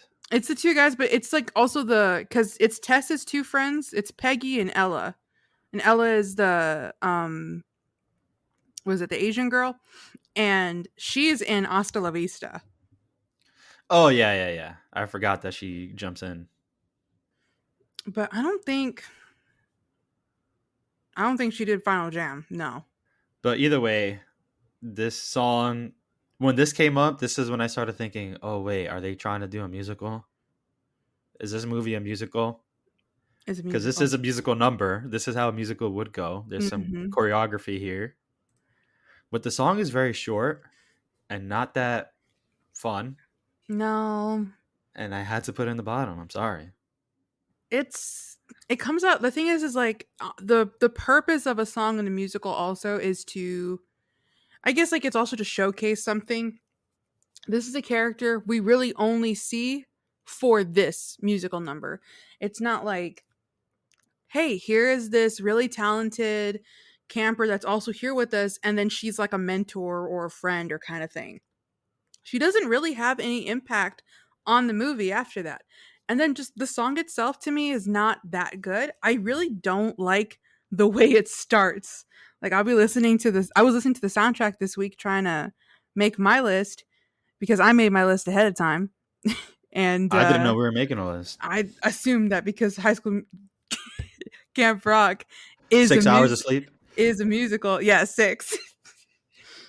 I assume because Camp Rock is a musical, we would be ranking the songs.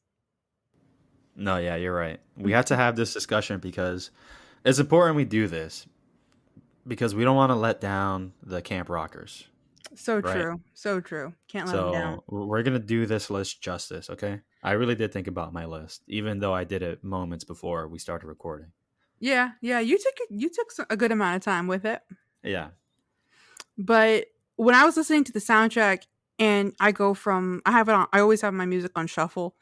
But when I go from, let's say, with just We Rock, and then it immediately goes to like, Who's Got, I always like get a little jump scare. I skip hard, but like I get a little jump scare and then I'm like, boom. No, not that song. Okay. So I'm just not a fan. Not a fan. Yeah, that's really all I got to say about it too. It's just not that fun. Doesn't last very long. And I don't think it even connects all that much to the story. Not at all. And it doesn't have to. It's just nice if it does. But that's it. All right, number 10. Mine is Hasta La Vista. Ooh. What about yours? Okay. Mine's is Too Cool. Okay. So Too Cool and What It Takes was your two where you were thinking which one's worse? There's actually 3 that I was struggling to like which was worse, but I ended up with the bottom 3 I have right now. Okay. Mine is like a bottom 6, to be honest. I didn't want to go that far, but yeah. I don't like the songs until we start getting to number 5 and up. Yeah. I can even cut mine off to top 3. Yeah. I like the songs from 5 and up, but I really like top 3. They're the good stuff. So yeah, what don't you like about Too Cool? I feel like if she was just if this was a realistic, even if it's like not a decom, or if this was a more well written decom, she would get roasted for this song, singing about how like I'm too cool for my dress. Then why are you wearing it? I'm too cool for. I'm trying to think of like what else she says in the lyrics, but she's saying like I'm too cool for you, and she's doing the most uncoolest dance moves, the uncoolest vocals. This is post shoulder injury. This is post shoulder. She dislocated her shoulder for this song. That is uncool. Oh no, wait. Yeah, I'm confusing it. Yeah. I thought two Oh, two stars was stars and the two cool. Hey, I just yeah. noticed the twos here. No, I know exactly what the song sounds like, but in my head I was picturing the 2 stars set. Yeah. No, this is the Campfire Jam. Yeah, this is where she went all out with the shoulder banging, Oh and yeah. she That's that dislocated whole her like shoulder. you think you're hot, but I'm sorry you're not. And I'm like, okay, chill. Calm down, girl. I feel like anybody else in the audience like would have been roasting her or would have been like, really? The outfits. And then I also don't know. the song composition itself, it's got that really, I don't know, it gave me trying Britney Spears vibes. It's not Britney Spears because she does it well, but like they were trying to go for that kind of pop, electric pop, and it just didn't work. But I think that kind of attests to her character because she's trying to be like uh like a Britney Spears esque, like because her mom is like a pop star, like super Grammy award winning singer. So I think she's trying to like mirror some of the trends that were going on in music at the time, but she's just not doing it well, even with the song sound itself. I again, we were talking about this where I don't know if in the movie universe this is cool. I don't know if she sounds good or not in the movie universe. I just know to us it doesn't sound good. And is this the only song that uses autotune? Doesn't Two Stars also use autotune? Oh well, her Tessa's songs have to be pitch corrected, but I feel like this is obvious. Even if the other ones do use it, a little bit of touches here and there. This is because blatant. yeah, and this is supposed to feel like you're at a camp and they're singing into the mic. Unless she's using a T-Pain mic and it comes automatically auto-tuned, then I get that. But this one is obvious. She's also not a great singer. Sorry, Megan Martin. She's probably gotten better by now. I hope. I don't know. I don't know if she's trying to. It's just like even Sharpay. I kind of ripped on Bops at the top, but I can acknowledge Ashley Tisdale is a good singer. Thank you. I agree. I just Megan Martin doesn't have the vocals to bring it. I'm playing it in the background right now. I'm trying to see where her shoulder pops. You That's can kind see of it. crazy though, right? Like, how can she be swinging it around that hard? Unless she's pretty brittle as a girl, as a person. But even then, how can you? How many times I wonder did they film that she Yeah, dislocated it? she is putting a lot of energy into this dance. You got to give it to her. She committed, even if it means she dislocated her shoulder. But yeah, Too Cool. Yeah, I don't think is all that good either. It's a little bit higher on my list. We'll get to it when we get to it. But I think Yeah. it's just Give me your reasoning for Hasta La Vista. Hasta La Vista is just kind of lame. Honestly, it's the only reason this was my bottom 2 where I'm like, oh, which one's worse? What It Takes or Hasta La Vista? The only reason Hasta La Vista took a higher ranking is because it had trampolines in it and it was a little bit more exciting. But yeah, it's it's what I would show, or no, even better. I feel like if there was a video essay channel on YouTube like bashing Disney Channel movies, they'll use this as an example of how bad it could be. They'll play a clip of Hasta La Vista to show you like Wow. how cheesy or whatever it could be. You know what I'm saying? Does that make sense or no? Yeah, I see it. I see it. Like I would not show. I would show this movie, to other people to show them like, hey, Disney Channel movies, they're kind of charming and cheesy in a way, but I wouldn't show like this singular video of like, hey, look how cool this songs could be. You're just like, oh, it gets better. Like after this, like just sit through this song. Trust me, it gets better. It Yeah. gets better. But yeah, that's that. All right. All right. Number 9. Number 9, you go. My number 9 is Here I Am. Here I Am. Okay. So you Yeah. really didn't like it. Yeah. What about it didn't you like? One of the things that bothered me is that she's strumming the guitar in the scene and she's not doing chord progression. Oh yeah. But that's a nitpick. But that was one of the ones that I was like, girl, you're not even playing. Also, I don't know. I feel like it's a very produced song. And I go back to my High School Musical 3 definition of produced. And what's that? That it was written. It feels more like this was a song that was written for somebody on the radio. It didn't make the cut. And when the people were getting their songs together for this album and for this movie, they had it like lying around like, oh, hey, this one was rejected by insert artist here. Let's just throw it in and we'll have this song happen in Final Jam or something. We need a song for Final Jam. We need somebody to like sing this song for Final Jam. Because So it just felt out of place, like it wasn't made for this movie? It felt out of place. It also felt, another thing too is the actress doesn't even sing the song. You could really tell she's lip singing. And I didn't get the emotional impact they wanted us to have. I didn't like the song itself. It's not that catchy. The vocals are not that great. It's not even like a pretty song too. And when I say pretty, I mean something like what I've been looking for, because it's also a slow song. It's just guitar. And like what I've been looking for, Gabriella and Troy, is just piano and it's just them singing softly. But this doesn't, it didn't even feel, it wasn't even nice. Like it wasn't even a nice sounding song to me. I'll say I agree with you on your definition of produced song. And it definitely feels like this is a song that's gonna get them. This is a song that is gonna tug on their heartstrings a little bit.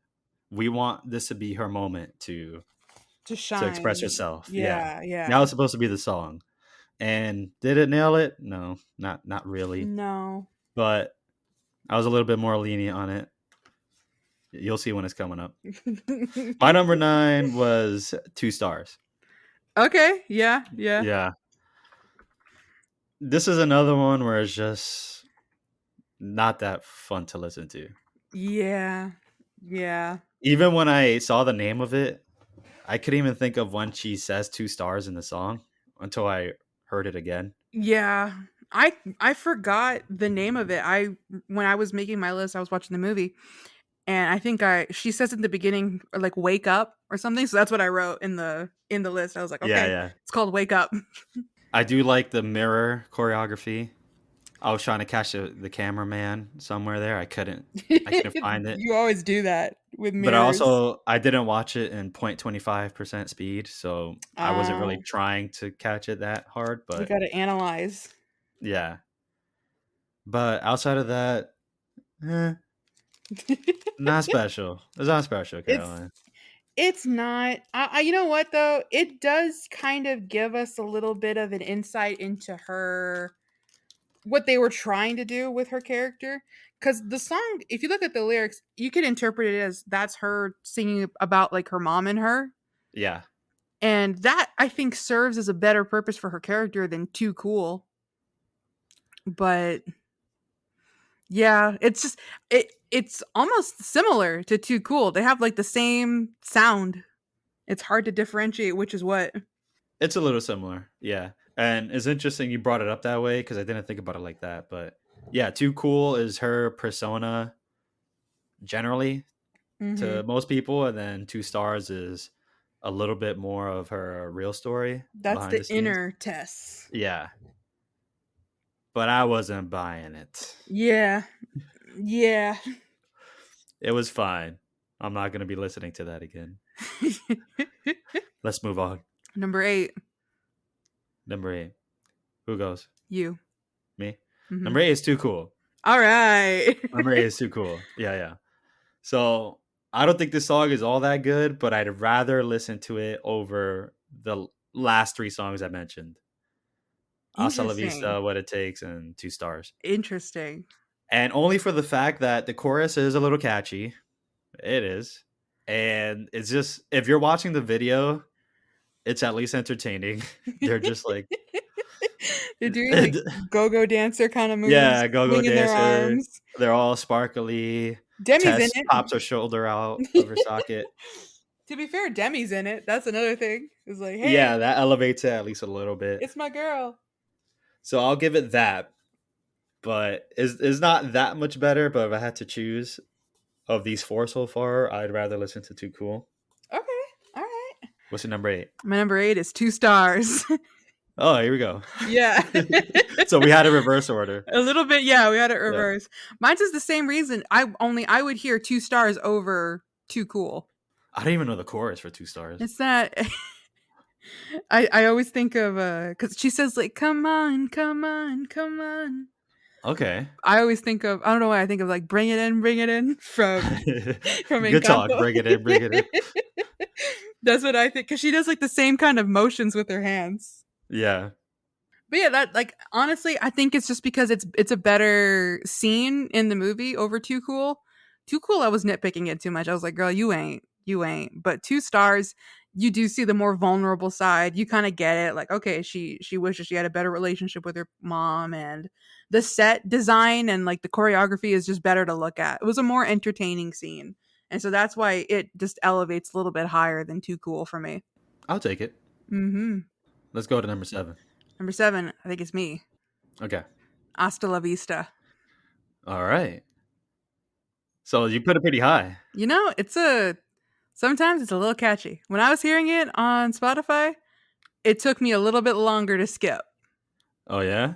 Yeah, I was still skipping it. I wasn't hearing the whole song, but I was still listening to about a minute of it. It was okay. So just for that, I was skipping like from 8 and down. I was skipping. I was like, nah, when I was hearing them back. But Hasta La Vista, I was like, all right, it's okay. It's all right. And then It's just a little too all over the place. I feel like they're even switching genres yeah, of music I within definitely it. agree with that. Yes. They're like doing a hip hop and then kind of a pop and then kind of a, am I getting like a little bit of a Spanish vibe from it? Just a little It's bit. called Hasta La Vista as Yeah, well. yeah, it is. You're right. But they really were trying to be everywhere with that song. Yeah. It is a really, I like the scene because it's got a lot going on. You got the trampolines, the fire. They're going in the crowd. They have like that aisle, the riser down the Yeah. middle. You know, it looked like they were having a good time. I like that Ellie, that's her name, right? Ellie? Ellie, yeah, Ella? yeah, I like that she joins them. That's cool. yeah. She was able to get out from under Tess, do her own thing, She broke free. soaring, flying. All right, But what's all your right. number 7? Mine is Here I Am. Okay, Mine was Here I Am. And I put it there. You know, I normally don't like the slow songs. I told you that. yeah, But I was trying to look at it in a way of like, I know what they want this song to represent, and they didn't do it all that right. But I still liked it anyway, because what happened around it, I did like that she had the courage to step up. She's participating as a solo act. It's not her singing, but in the movie, it's her singing and her playing the guitar. And you know what? It's nice enough. I think it's nice enough. And I'm not basing my whole list of like, I would listen to this over that or this over that, because Too Cool, I would listen to Too Cool over Here I Am. It's because it's just catchier. But I just think Here I Am was nicer. I think it was better fit for the movie. And I love that she won. I really do. While we were watching it for our decom night, I thought it was the coolest thing to let her win. It was almost like if It's almost like she had her own movie. She was a main character of her own movie, and we could have watched a movie about her kind of going through Demi's arc as well. Like she had to break free from Tess as well. And except she's the one that won Final Jam. Wow. So I thought that was pretty nice. It did remind me, there's a movie that Hilary Duff did around that era where she goes to, it's almost the story of Camp Rock. She goes to, but it's more of like she goes to a school. I don't know if it's a high school or a college, but she goes to a school for music, and she's like a singer, and it's got the same kind of story, really. And it even has the same twist at the end where uh it's like this huge performance. Whoever wins this like final jam kind of thing at this school though gets a record deal. So there is a little bit more. Oh, Raise Your Voice. It's called Raise Your Voice. And so there's a little bit more at stake for the win. But I remember, you're obviously watching the movie and you're rooting for Hilary Duff. But the winner ends up being like a friend of hers that like came out of her shell and did this performance that wowed everybody. That was completely unexpected. You didn't think she was going to perform because she was like there to be training for an orchestra and stuff. And so I remember when I watched Camp Rock and that ending happened, it reminded me of that movie. I think that's a good little twist, if you want to call it that. I think if they maybe just as a movie overall, if they had done a little bit more to highlight that, or to at least like, I don't know, get us a little bit more on her side and stuff. Because for me, at least, it came out of nowhere and there wasn't enough build up to it. But you're right, That was like if probably their goal to not, build her up too much. yeah, not let you catch on that was going to happen. Yeah, I don't know. But you know what makes me think they didn't really plan for that? The Mm. flashbacks. There was those weird flashbacks while she was singing to like her time practicing with Tess, and I don't know what that was about. I guess it was to show us that this is what she's singing about, She was and suppressed. yeah, I don't think it was necessary to show that, but it's just a reminder. Hey, she went through this journey as well. They were writing the movie as they filmed this movie. Yeah, especially with that Tess and the stealing the song plot. And dislocating her shoulder. They're like, crap, we can't film a lot with her now. That's been the most surprising thing to me. This How do you move whole your shoulder so hard that it it just pops out? pah. I'm too cool. It blows up. Your shoulder socket does. All right, let's move on to number 6. Number 6, you.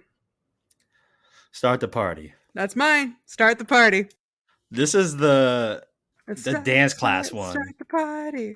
Yeah. It's not sang by anybody in the Nobody's cast. singing it. It's played in the background. When Shane really is giving his dancing lessons. Be honest, do you think those dance moves were cool? I'm trying to remember some of what happened. I don't think a lot of the dancing was all that good in general for this movie. Which is so surprising because Allison Stoner is right there. She's right there. She's right there. But I'm telling you, Camp Rock 2, Yeah. dancing is on Yeah. point. It is great. Yeah. I do remember we'll get to that. it later. We'll see. We'll get to that next time. Yeah. But yeah, no, I would say no. Overall, no. I think it's like very. I feel like they didn't commit enough. It was like halfway okay dancing. I feel like that's what they thought kids thought was cool. Maybe. That's usually what happens with these movies. Yeah. They're Yeah. usually out of touch. On the soundtrack, though, the song is really repetitive. There's really no. Like, you get like a verse, chorus, verse, bridge, chorus Yeah. kind of thing. This is really just, let's start the party. And like it's that for 2 minutes. This is all. I think I was thinking of Summertime. Like it's almost on the same BPM or something. This is what made me think this could have snuck in. They could have snuck in a High School Musical song instead. It would have been better. It does feel like a Corbin Blue kind of song. Yeah.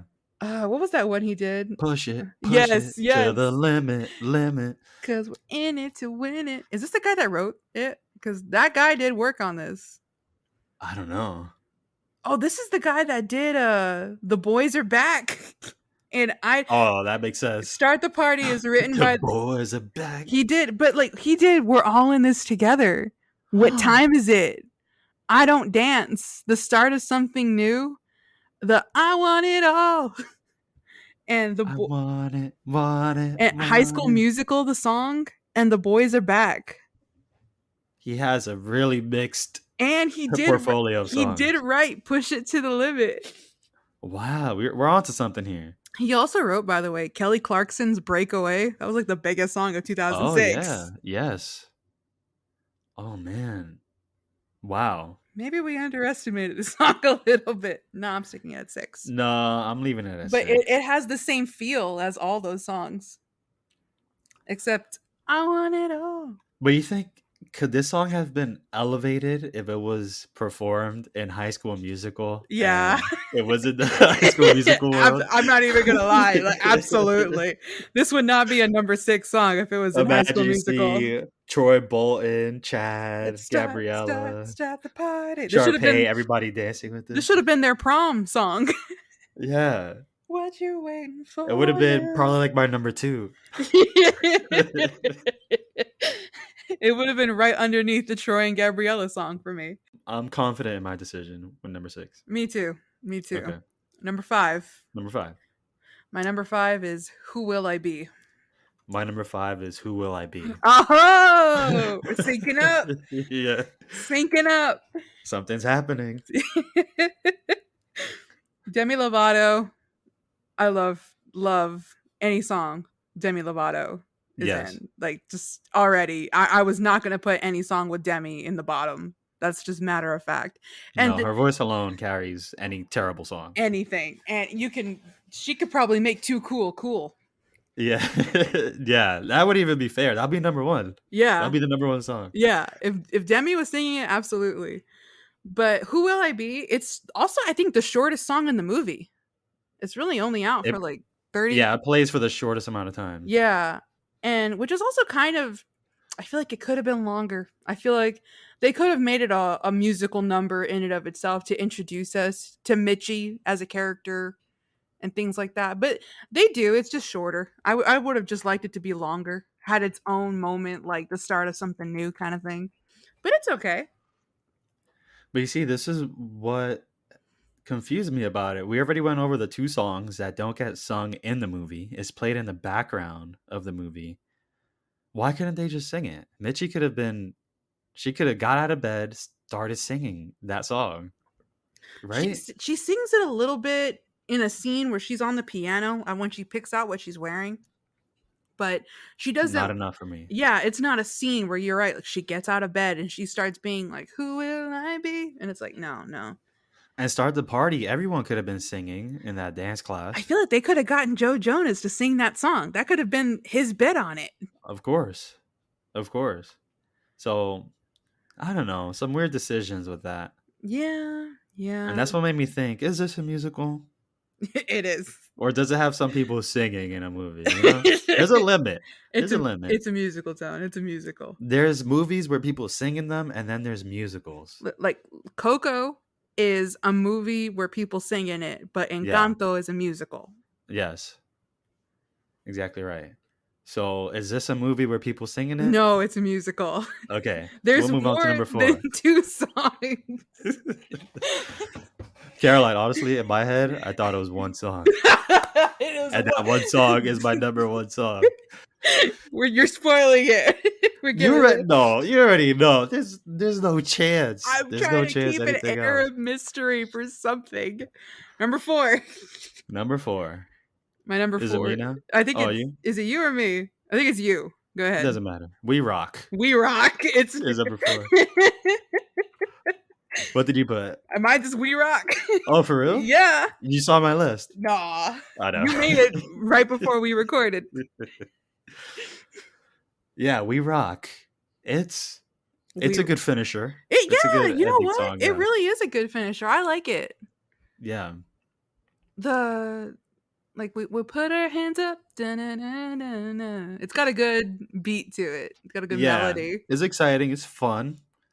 You know, Usually, if you get it just right, the finishers could be the number one song. yeah, yeah. This was like because we're all in this together is very high school. You know, you got the whistle, the cheer, the it fits the theme of the movie. You would hear we're all in this together, and then no, that's a high like it that fits to the title, High School Musical. We Rock does the same thing. It's when you hear Camp Rock and then you hear We Rock, yes, that ties in really well. Even though it could have been more rock and Yeah, less you're right. pop. This is pop rock. I think Yeah, pop rock. any of the rock in this movie is pop rock. It's not rock rock. There's barely any Actual rock rock. rock. Yeah. Yeah. If you want real rock, that's the school of rock, baby. That's what we got a I lot. knew I you know, when I was watching this, I was like, I bet you Tony's gonna make a School of Rock reference at some point. That's interesting that you say that because I didn't even know I was gonna mention School of Rock. I just knew it. I just knew I it. was not planning on that. I was not. You weren't, but I was, and I hedged my bets well. We'll see at some point. At some point, the stars will align for that. Let's go to number 3. Number 3 for me, it's Gotta Find You. Number 3 for me is Gotta Find You. Yeah, yeah, we're in sync. I already know. I think this is perfectly lined up. I already know Does for it- number 2 and number 1. If you don't have my number 2 and number 1, you're wrong. That's what I'm saying right now. I'm so confident in this. I'm just outright wrong. Your list is completely wrong. Can we just and you're not bad. can we just like say it and then we'll talk about the 3 songs as we need?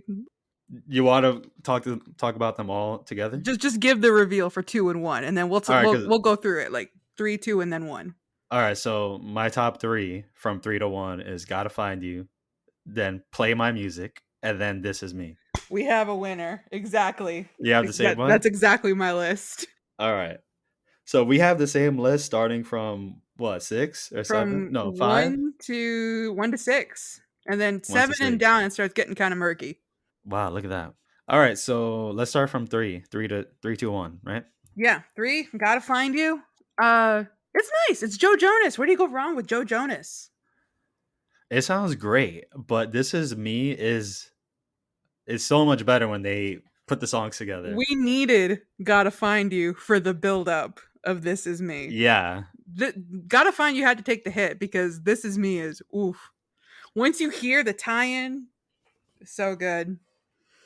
But Gotta Find You is really good. It's not even like it can barely stand on its own. It's a great song on its own. I also feel like it's kind of a Little Mermaid song out of context.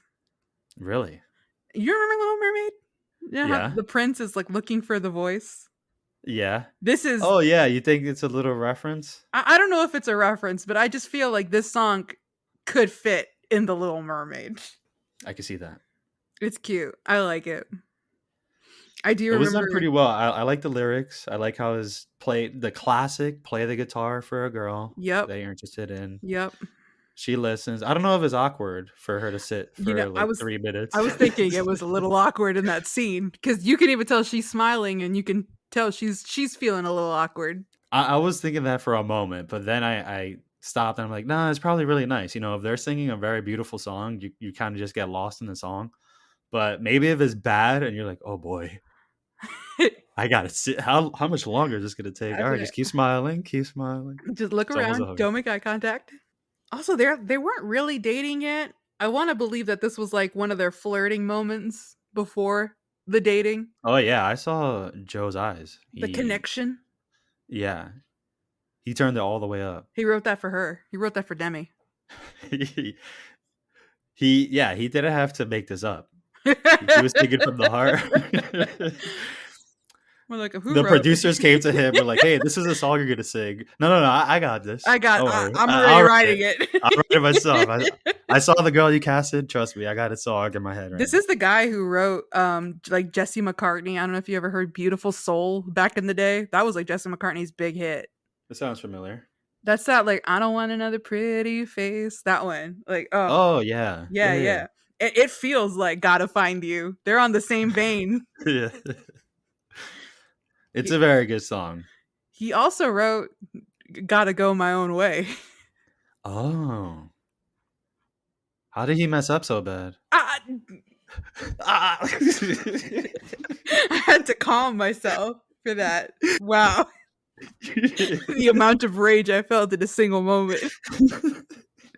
How dare you? Did you have your coffee?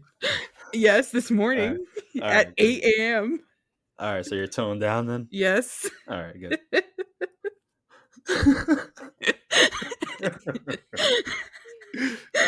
Number 2, play my Yeah, music. play my music. I have a confession in just Oh, here we that. go. Do you like the Jonas Brothers? Yes. Here's a confession no one would have guessed. I was a big fan of the Jonas Brothers.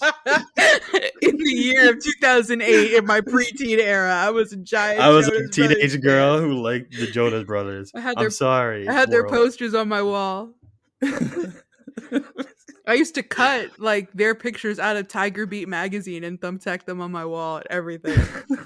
Was this a confession or this is the additional confession to the The first one? additional no, the thing is, I agree and I fully like support This Is Me is the best song in the Mhm. soundtrack, but Play My Music is my favorite song. I got that. Okay. I like it a lot. I was even when I was waiting for you to get on to record, I had it like on repeat on my Spotify. I was jamming out to it. This is a fun song. It's a so fun song. It's really cool. This is a song I would play to show people like, hey, this is a decom song. Absolutely. They're really good. Absolutely. The Jonas Brothers are just magic. Nick has great vocals, and whenever he comes in to sing, it's like, oh yes, crank up the volume. And did this song come out of this movie, or was this a song they made that they brought to the movie? No, this was made for this movie because typically Okay. the Jonas Brothers write their own music. I think they even said Nick is the songwriter, but no, this was done by the same person who wrote "We Rock." I kind of like that idea. I kind of want to write songs and give it to people who know how to sing. That's That's kind of fun. that's what Jesse McCartney does now. He's okay. he's a songwriter. He did like Leona Lewis, "Bleeding Love." Remember that song? Not at all. Doesn't even sound familiar. It was a big song, Tone. That's that I keep bleeding, keep bleeding love. Oh, Yeah. He wrote that. But that's what he does now. He's a Oh. songwriter. Hey, good for him. And another fun fact, her name is Cara Diogardi, and she is also the songwriter for Hilary Duff. She did a lot of the popular Hilary Duff songs. She did another song for Demi Lovato. It's called The Middle. And then she did Oh, I like The Middle. Yes. Wait, yes. And then it was a really popular song called Unwritten by Natasha Bedingfield. That's like the song that you'll see in all the Hallmark romantic movies, and I don't know, I feel like that's like a girl song. Any girl that wants to feel empowerment or be like, yeah, they jam out, it's Natasha Bedingfield, Unwritten. Do you have a confession to make that you like this song a lot? I was definitely down with it when it came out. It was big. You down with it? I was down with it.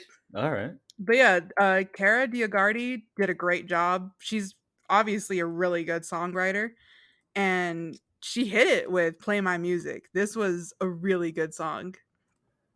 But I was the same as you, though. I thought it was written by the Jonas Brothers. This is just like along their... It sounds like one of their songs. It sounds like a song that was like included in their CDs and stuff, and they were just like, hey, we'll bring our own stuff here. Like, we got it. But this one fits, and it fits really well for them.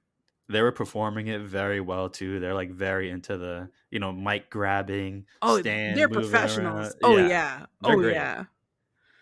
Such a fun scene and everything. I got excited when I was like, oh, they're gonna sing. It's like, yes. Yeah. It's an actual show. Yeah. An actual song that's being sung within the reality of the movie. Yeah, I just imagine like the cast and crew were getting together to watch this scene, and like it was a performance and a scene.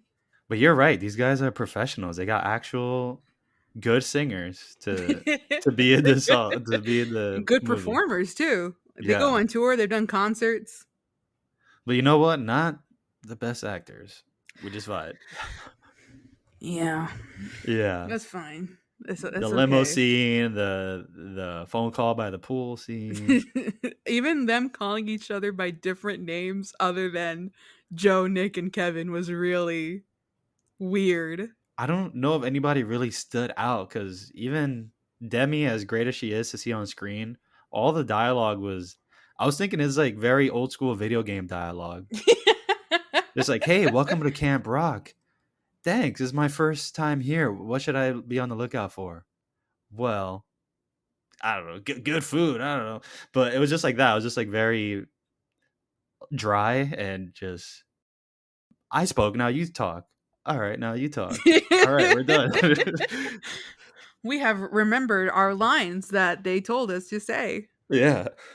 I definitely agree. Was it? And this is another thing I thought of too. Was it as enjoyable to watch on your own versus when we saw it? No.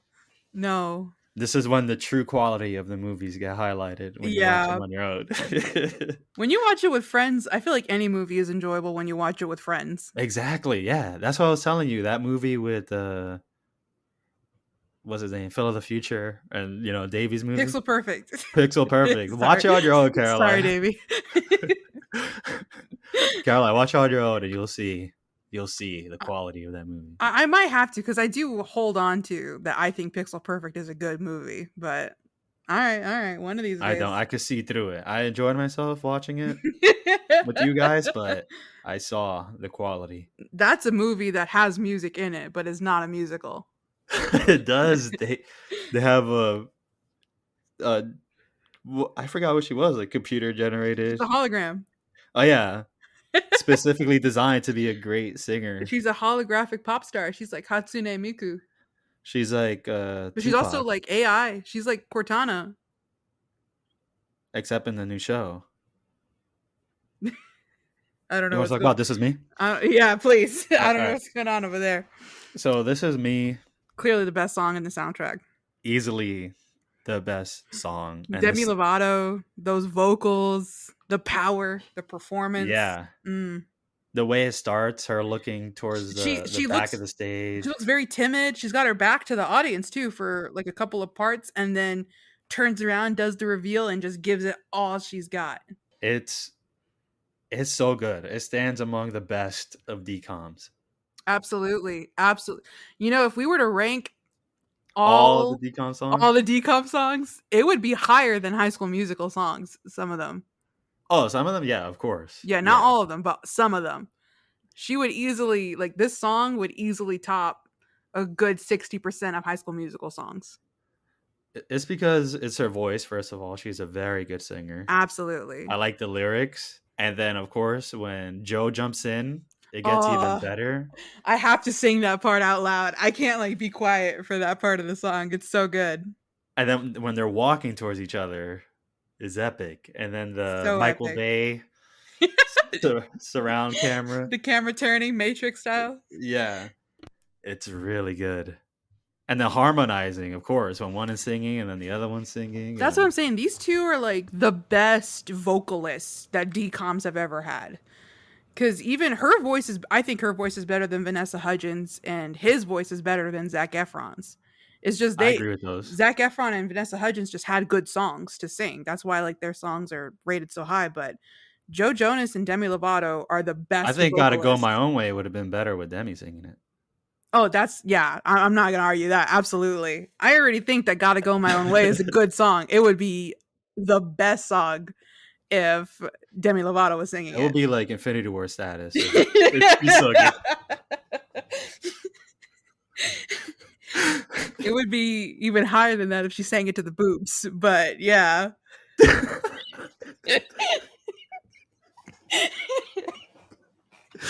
Everyone in the universe would have ranked this as their number one. Absolutely. Any galaxy they come from, it would have been their number one song. Any planetary systems that heard that song. Any dimension that heard this. In any timeline, Caroline.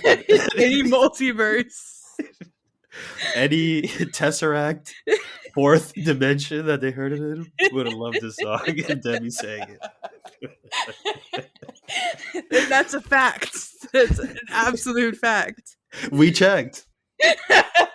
Shoot. Just got the results from the TVA. It's confirmed. Now, hold on. So, would it be the best if it was a Demi and Zach, or should it be Demi and Joe? Demi and Joe.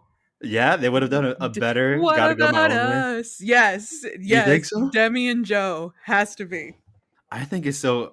You I got think that Demi and Zach would harmonizing? have also. Yeah, That harmonization. Their voices just fit. it's true. It's true. This is an interesting conversation about song swapping. We need to go to the Earth 2 where Demi Lovato and Joe Jonas are Married. Troy and Gabriella in High School Musical.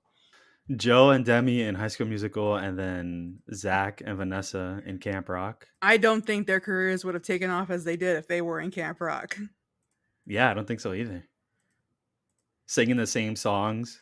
No. Nah. No. Yeah, that's not even fair. I don't want to visit that Earth. No, I want to see Demi and Joe as Troy and Gabriella. All in this together would have been. Oh. Wait, could Joe dance? I don't think he can. I think he can I don't now. dance. I know you can. Not a chance. No. I think You he can better now because you haven't tried. Oh, you're going to get me back on the High School Musical bend. Let's just rank High School Musical again. Let's just have another reason to listen to the soundtrack all over again. I love I Don't But what Dance. now? What he's been practicing his dance moves. He's in Is that what you're gonna say? He was in a band because before, when Jonas Brothers were going through their break and they were all becoming adults, he was in a band called DNCE. They did like Cake by the Ocean. Did you ever hear that song? Yeah. And I think he dances in that like music video. I'm not sure. It's called DNCE. I would hope. DNCE, right? I would hope he dances. Yeah. Exactly. He even has a song called Dance by DNCE. So I would hope that he dances. Look at that. But yeah, I think we have. I don't know, camp rockers out there. I don't know if they can disagree with this list. I don't see how. Correct. I don't see how they could. I think it's the most accurate. The most accurate, certifiably rock solid list. Now, when we go to Camp Rock 2, that's going to be interesting because there's competition there. There's actual good songs. You're right. Like really good songs and dances. The dances are so much even better than High School Musical. Yeah. But soon enough. Not next week. Yeah, next week is Taken. We have something else. We're watching Liam Neeson, Taken. I didn't know this until Caroline just said it, but here we go. A classic until they made it a trilogy. Sometimes you just got to learn when to stop. Sometimes you can make a standalone. If Taken was just Taken, it would be it still is kind of a classic, but it would be an even bigger classic. But 2 and 3 definitely tainted it. Like no one sees it as a classic, even though it is classic status. It's seen as a money grab because that's what it became. Yeah. Even the movies he did after that are Taken-like. He was in that. Are definitely money grabs. He was in that airplane one, and it was just like, oh, now the airplane that is one was hijacked. Interesting. Think about it. Yeah, that was a whodunit. Yeah. Movie. You can only watch it once, and then it's not interesting anymore. I don't know. I've seen Murder on the Orient Express multiple times. Well, this is a Liam Neeson whodunit. Okay, yeah, you're right. Yeah. But anyways, that was our Camp Rock conversation. I think this is the end of the episode, so I'm going to go ahead and give the plug, as I always do at the end. Everybody, thank you so much for listening. If you're hearing us on your favorite podcasting platform, give us a follow, an honest review, and hit the bell icon if you want some notifications whenever we post. If you're hearing us on YouTube, do us a favor, give us a like, subscribe if you want, and hit the bell icon if you also want notifications on YouTube. Thank y'all so much for listening. Thanks for listening, guys, and remember, you all rock.